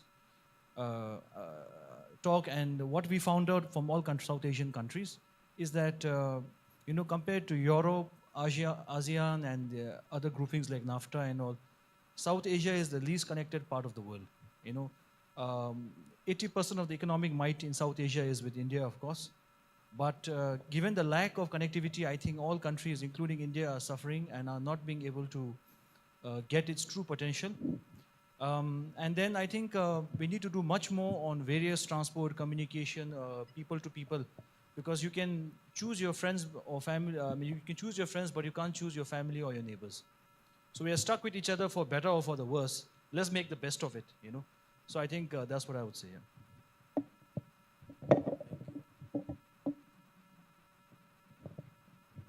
Yeah, to answer your question, we have to make SAFTA work more effectively. And for whatever reason SARC is stuck, I hope that the process of, dialogue starts and SARC again gets revived. Because as he mentioned, there is no option. You cannot choose your neighbors.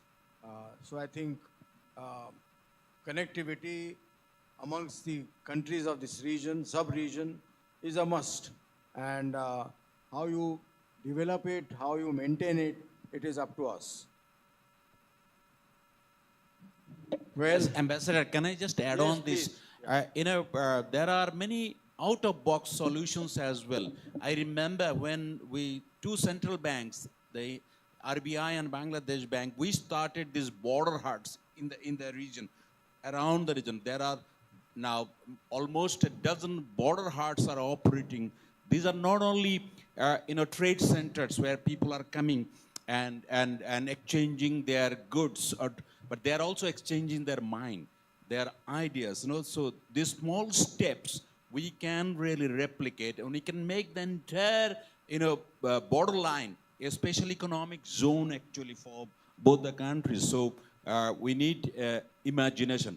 Again, another point, in Matarbari, the Japanese, JICA has invested $1.2 billion for a deep sea port.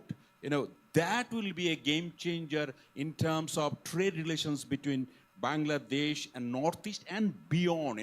It could go up to Nepal and Bhutan. So I thought things are on the move, nothing to be so pessimistic. And once these infrastructures are complete, probably things will be much better. But we need realignments in the sense that of minds at this stage. No, thank you. Okay, please give our panel a big round of applause.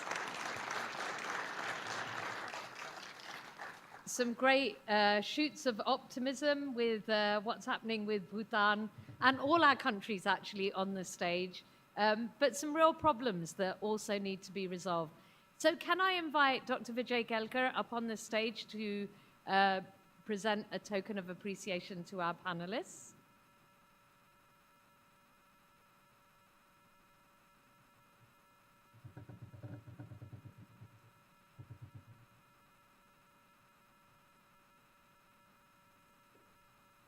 Dr. Kelkar, if we could start from the far side.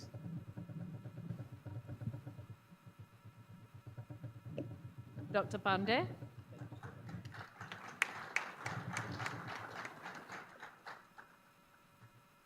Dr. Remhan.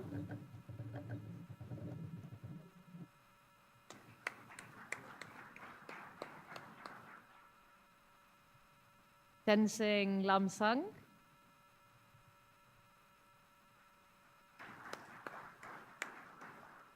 And to our chair of the session, Ambassador Devre.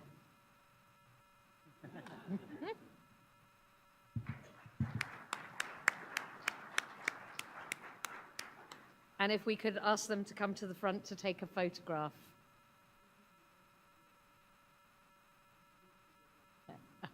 They grew up together.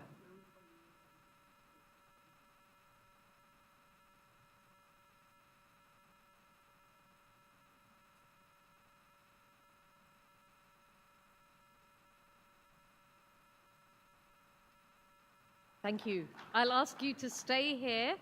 Thank you so much.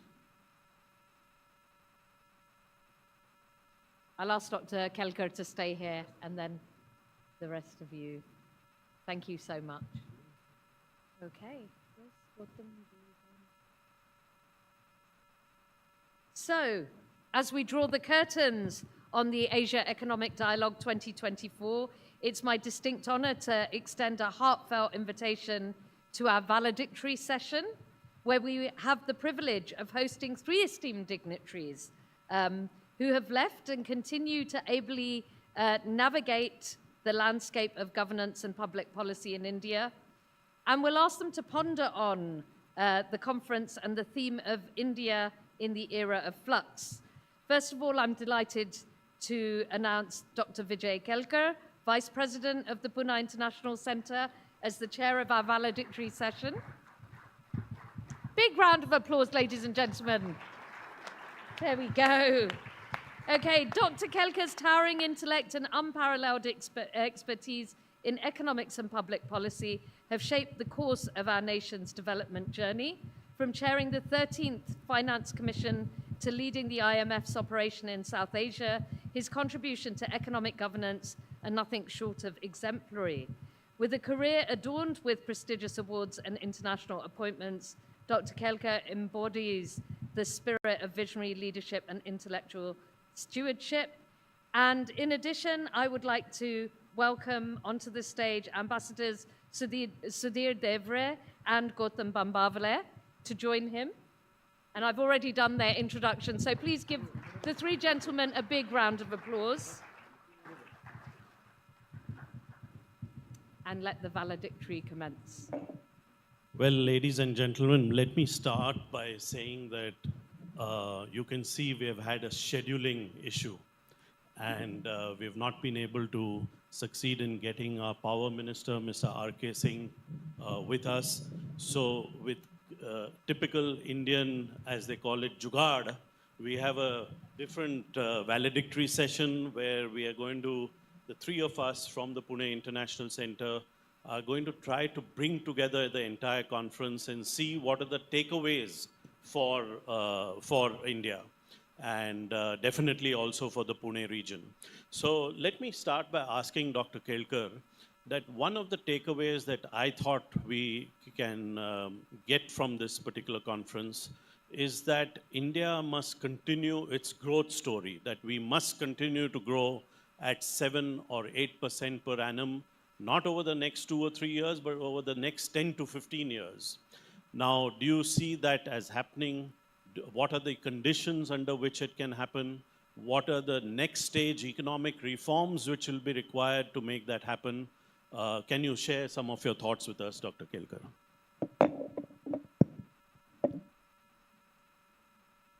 You know, Gautam told me last night that about this new responsibility he's going to give me. So I did some work overnight.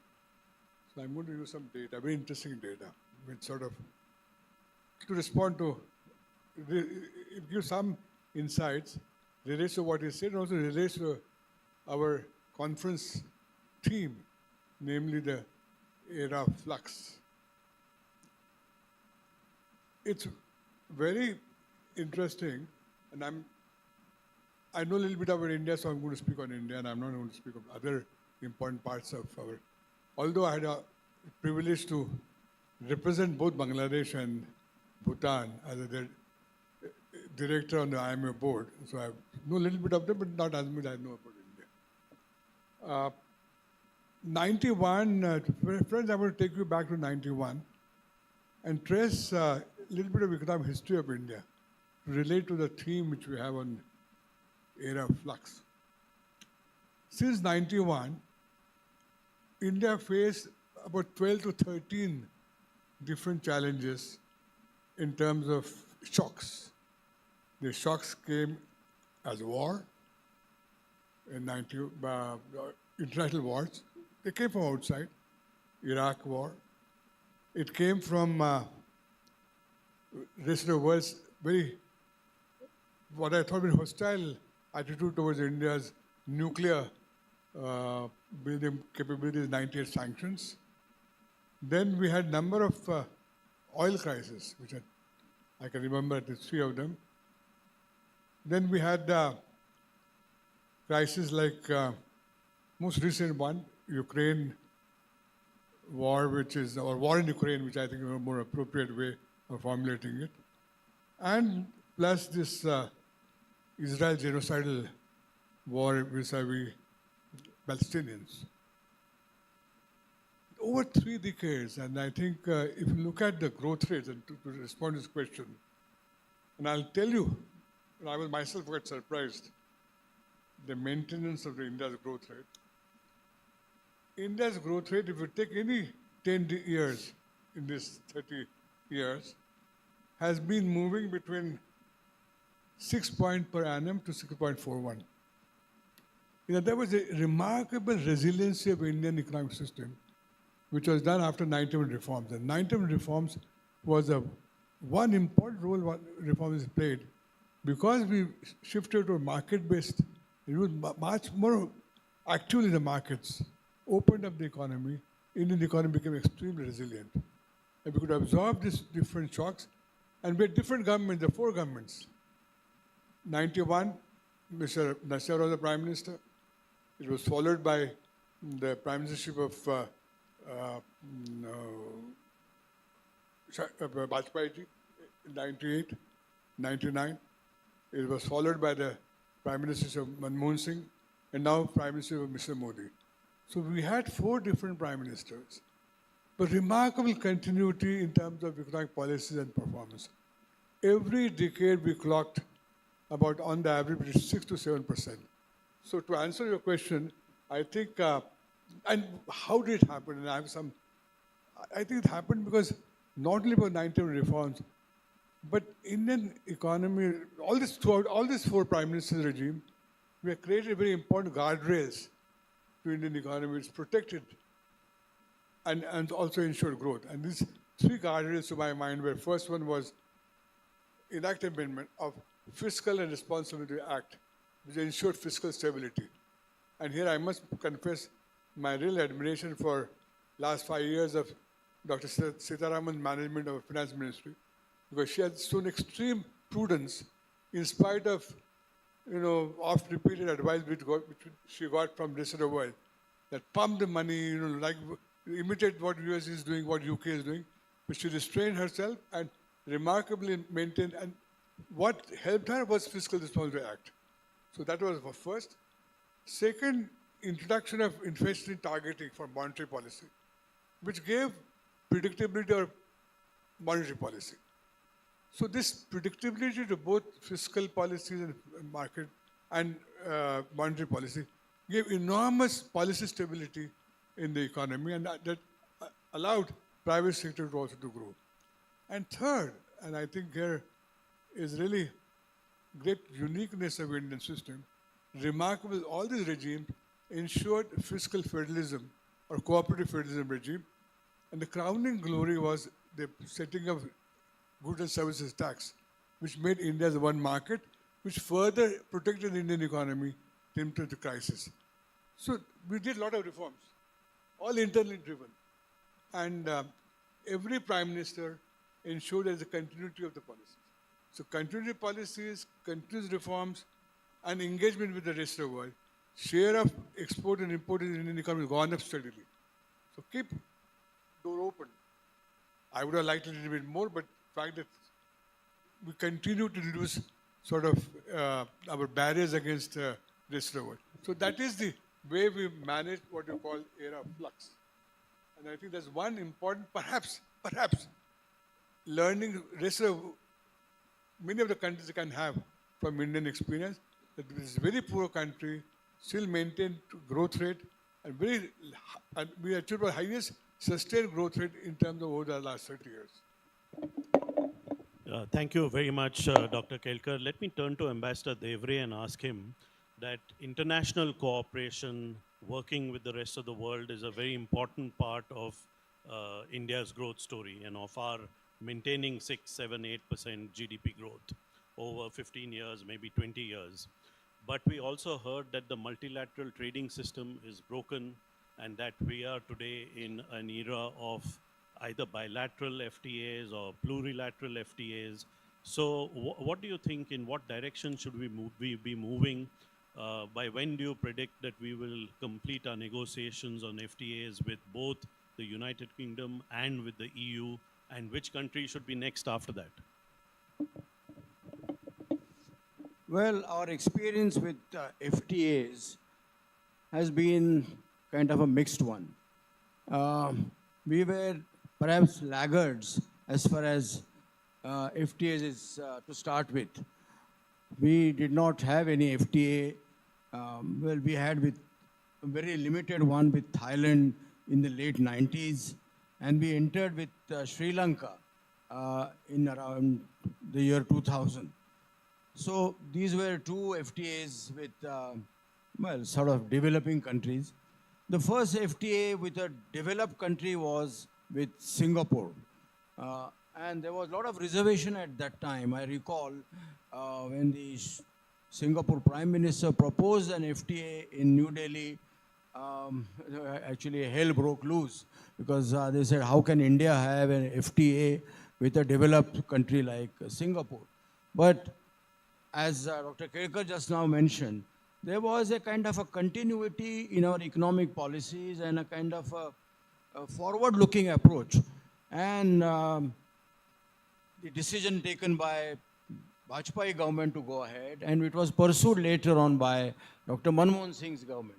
So this is a approach which government of India adopted with regard to FTAs.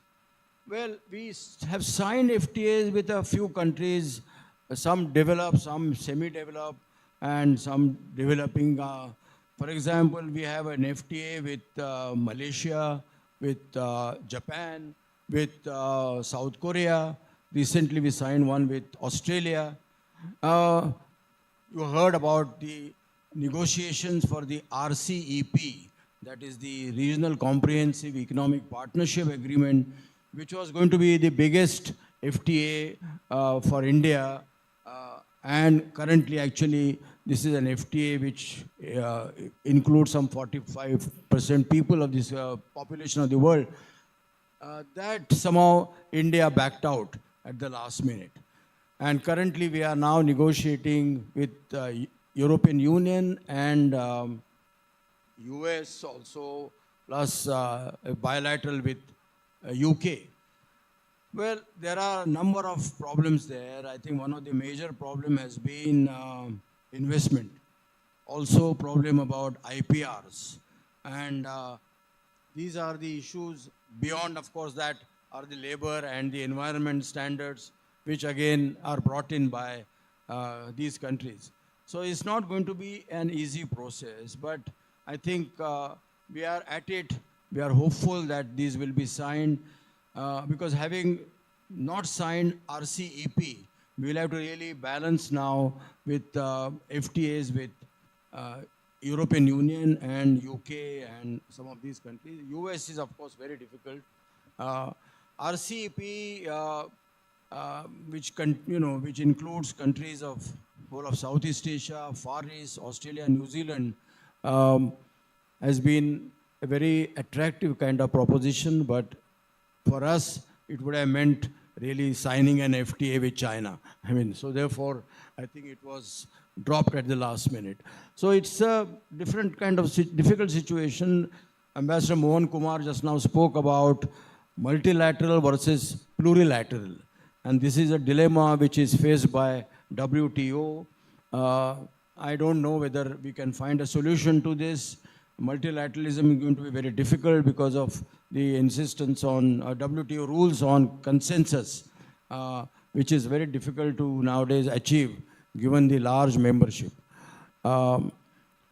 FTAs, again, need to be implemented thoroughly because you find you have FTAs with a few countries like Singapore and Malaysia and South Korea, and they're all asking for review of these FTAs. Because in FTAs, you have a problem of movement of natural persons, which brings in non-commercial issues like immigration and questions of that kind. So I think FTA is not the final solution, but it is, I think, in the kind of situation that WTO has now found itself, and plethora of FTAs have emerged across the world. This is perhaps, I think, what we can really be satisfied with. Thank you, Ambassador Devre. Dr. Kelkar, we have to talk local also. So we have to speak a little bit about Pune. How does, as we move ahead, as India grows, as our partnerships with the rest of the world increase, how does Pune retain its competitive advantage where industry is concerned, where technology is concerned, where education is concerned, and of course, where our own culture is concerned? How do we stay at the forefront of competitive part of India in this process? I think solution is rather simple. We just have to improve the local public goods in the Pune city. Look at our systems of water management, traffic management, supplies of kind of facilities which the good cities have, we don't have. So I think lots of efforts we have to go through in creating better urban public goods. I mean, if Indore can become today the most cleanest city in India, I don't know why Pune can't be sort of as good as Indore, not better. So I think unless we improve, because quality of life, I'm sorry to say, I mean, I grew up in Pune, I studied in Pune, and I'm quite proud of this city and what this city has, glorious past. But unless we improve our local urban governance system, I'm afraid that's a binding constraint. There's really tremendous possibilities to grow. So we have to really, one of the things I think that's why some of the activities of Pune International Center is precisely now geared at how do we improve Pune metro region. Because now it's important thing as metro as a organic principle of the city. How do we improve and how make it sort of more livable space? And that's, I think, going to be the important criteria. Everything is there. Largest supply of skilled manpower. All skills are available here in Pune. Beautiful weather. Now, Pune with this new road, even if you don't have international airport, now Bombay new international airport will be available 1.5 hours. Not different than Narita and Tokyo. So I think that is taking place, but not urban infrastructure. So unless we improve the quality of life in Pune, I'm sorry to say that, look at our, anyway, I don't want to bore, all of you know what the problems are. So all of you can see that there are many challenges ahead of Pune. We hope that we will be able to work together with others who are in office to solve these. What I'm going to do, I know you didn't bargain, you had bargained for Mr. R.K. Singh being here, but we have both the doyens of the Pune International Center, Dr. Vijay Kelkar, Ambassador Sudhir Devre. So if there are any questions from the floor at this point, I'd like to take a couple of questions and then request Dr. Kelkar to bring the conference to a close and to thank all of you for being with us for 2.5 days. So any questions? There's a question. I can see a hand up here in front, Ambassador Lata Reddy. Anyone from the back, any of the younger generation wants to ask a question to Dr. Kelkar? Yes. My question is directed to Ambassador Devre. Sir, you talked about the FTAs, and whether or not they've been successful. I remember when we did the ASEAN FTA, India-ASEAN FTA, there was a huge problem because, the ASEAN insisted that we should go ahead with the goods FTA even before the services FTA was implemented. And as you rightly said, because issues such as immigration and so on come in when we talk about the services FTA, it was then, in spite of assurances that it will be done very quickly within a couple of months, it actually took a couple of years for the services FTA to come in. So I think we really have to look very carefully at FTAs, and whether it's with the UK, whether it's with the US, with whichever countries we're looking at FTAs, I would urge that we are very careful in our negotiations to include both services and goods, because India is seen as having an advantage in services. And because of the fears about immigration, mass immigration from India, a lot of countries will try to block that part of the agreement. So we must insist on a double agreement to be concluded more or less simultaneously. I don't know if you agree with me. Yeah, I entirely agree with you, Lata. Actually, see, our emphasis in signing any FTA has been on services as much as on goods. We did not want any agreement, FTA, only dealing with goods, because India's strength in FTA, in services. Now, the nature of FTAs has also changed over the years. Today, an FTA is a comprehensive one. In addition to goods and services, it also includes movement of natural persons. It includes the recognition of medical facilities, educational facilities, so motor vehicles, and there are, you see, the FTA is no more just a statement of tariffs and so on. It is a much wider agreement between the two countries or region and a country. So I think while we are signing with EU, the issue of IPR, again, this is now brought up by EU in a very forceful way. So that we have to deal with. But on our side, we bring in the issue of services or the issue of the movement of natural persons. So it is a balanced kind of a document which has to finally come out. And therefore, I think the interests of both sides have to be taken into account.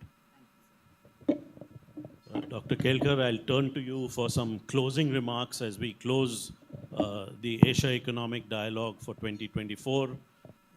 There are some questions.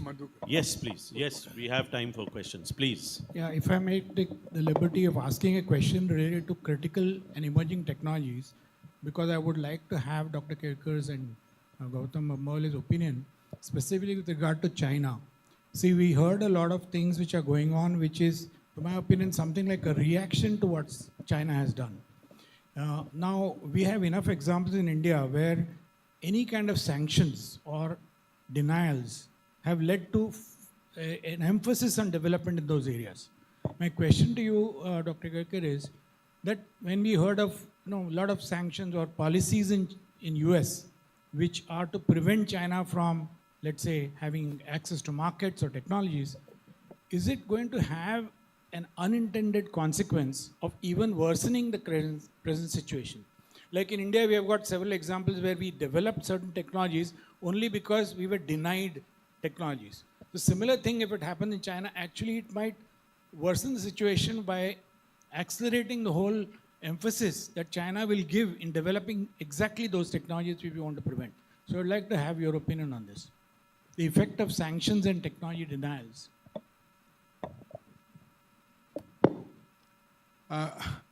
Madhukar, I must be honest, I have not thought about it. Usually, we say large countries, sanctions don't work. You saw what's happened. The current Ukraine war in Ukraine. No country has faced sanctions like Russia is facing today in the rest of the world, and that's the most dynamic economy today in the West. So, same thing happened during sanctions against us. Nuclear sanctions were, and soon the countries realized that it's not working, and they had to, one by one, they had to resile from those. So large countries, the sanctions, economic sanctions, is not an instrument to coerce them. With enough resources there was, I don't think, same thing will happen with China. I don't think China can be coerced through sanctions, both because of size and the intrinsic endowment that society has. So I don't want to give advertisement to our own book, but we have circulated all book which was brought out under the leadership of Gautam when 2 years ago, how India should respond to rise in China. And we have given our assessment. And I think we have to take a much long-term view about China and don't get neither frightened or neither concerned about it. We have to pursue our own policies and because we are large enough. So same thing with China, I don't think it can be coerced by the United States. It's too large a country and it's frankly it's too late to contain them. So the cat is already out of the bag. So it's too late for, they should have done much earlier, which they missed. And that's thanks to, well, there's a different story, thanks to, as you know, the Wall Street interest differed from the real interest. But I don't think China can be contained. And that's what, I don't think India is also not looking at China to containment of China in that sense. I mean, we have a confidence that we can grow, we can on our own strength, and we can be over time independent pole in the global economy, our own right. So sanctions vis-a-vis large countries, I think don't work, but I don't want to add anything to what I said. I completely agree with what Dr. Kelkar said, and we had written about this in our book 2 years ago. I think what we have to do is, while we study China and closely follow what's happening there, we have to spend more of our energy on India. We have to do what we need to do to grow, develop, and as Dr. Jaishankar, our External Affairs Minister, says, we have to do it the India way. So that's my reaction to that question. Thank you very much for the question. There's one more hand at the back, so maybe we'll take that as the last question. Thank you. Please go ahead, sir. Sir, a couple of issues. What more needs to be done in terms of liberalizing in India's trade investment policy? And the other thing is that there are a lot of those non-tariff issues that keep coming up, the carbon tax, carbon border tax, and so many other things. So how India should be coping up with such issues? I'm rather old-fashioned on trade policy. I think India should open more. India should not adopt protectionist policies. They are self-defeating in long run. I think we have enough other policy instruments to protect the economy, if you want. But protectionism is the worst way of doing it. So I hope that last few years' trend will be reversed in terms of increasing tariff barriers when the next government comes. Hopefully it will reverse, because open economy is the only solution, and everybody benefits, including India. Well, under our FTAs with the number of countries, the trade barriers have already been reduced. And India's export today is nearly 50% of its GDP, which was not the case before. So this is a marked change in India's export approach. largely driven by what Dr. Kerkar says, that reduce the barriers, make it your economy more open, and face the competition. And India is, I think, today in a position to face that. So with that, let me request Dr. Kelkar for some closing remarks to the conference, and then we'll bring the conference to an end. Thank you. No, I just want to make a couple of points, Gautam. First is, we have been attending, this is the 5th. And this was perhaps the best, I think, in the last 5 of them. Thanks to you. I think in terms of quality of the subjects, speakers, and the range of topics we discussed. So I think, unfortunately, we have put a high bar for ourselves for the next conference.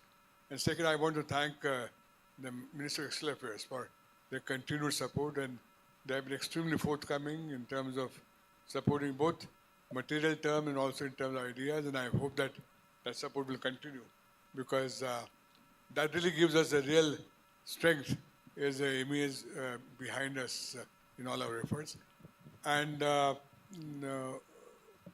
over time, we'll try to further improve upon it. So what I think he has already circulated, please take your time to send us your suggestions how we can improve further, both in terms of physical amenities, intellectual content, or even the way we organize our events or event sessions. So please feel free. We want more criticism so that we can improve in our coming years. So I want to thank each one of you on my behalf, on Gautam's behalf, and entire our PIC community and all our other partners. Thank you for your support and participation, and high quality participation. And please join me to applaud Gautam. He has been the man behind this. You saw what's final output. The person behind this had been working tirelessly. Sometimes we irritated him by not being sort of doing as good as he wanted us, but he is persistence. And so I want to thank, once again, give him one round of applause.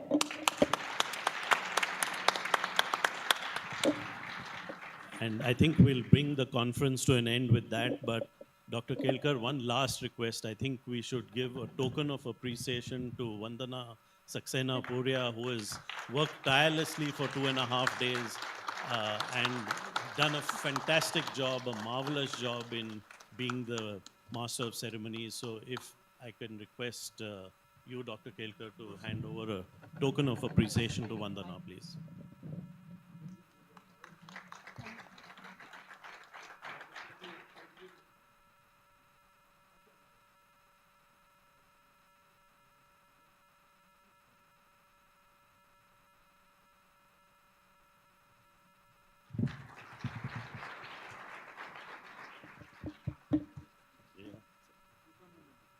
Let's do it in front.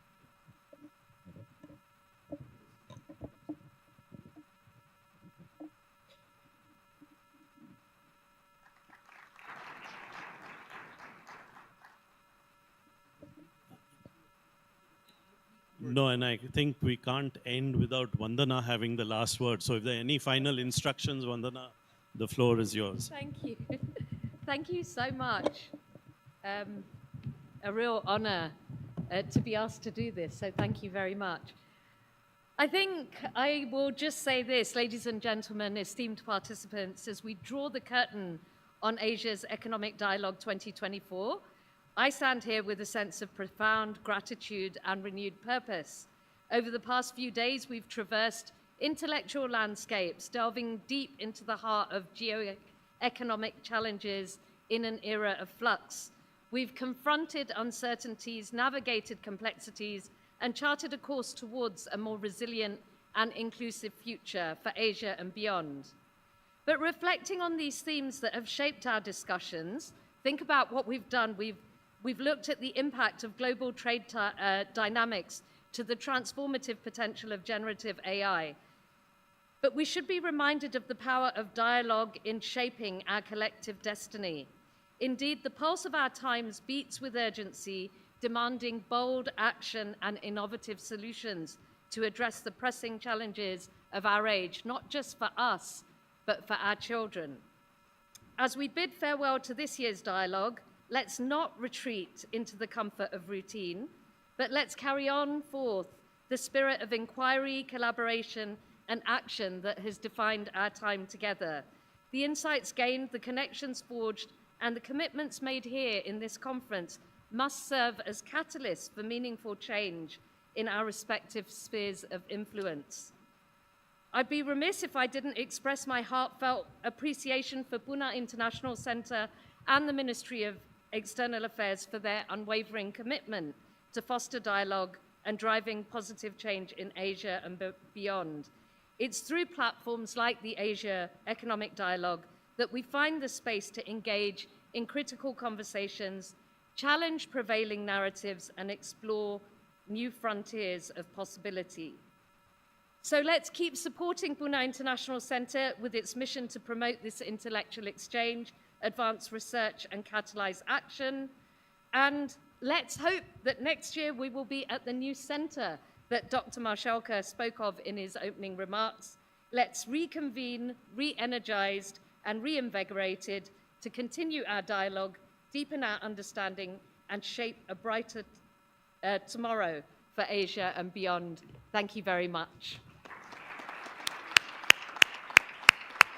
And now we'd like to invite you to have lunch with us, our last opportunity to network, and we'll see you out there. Thank you.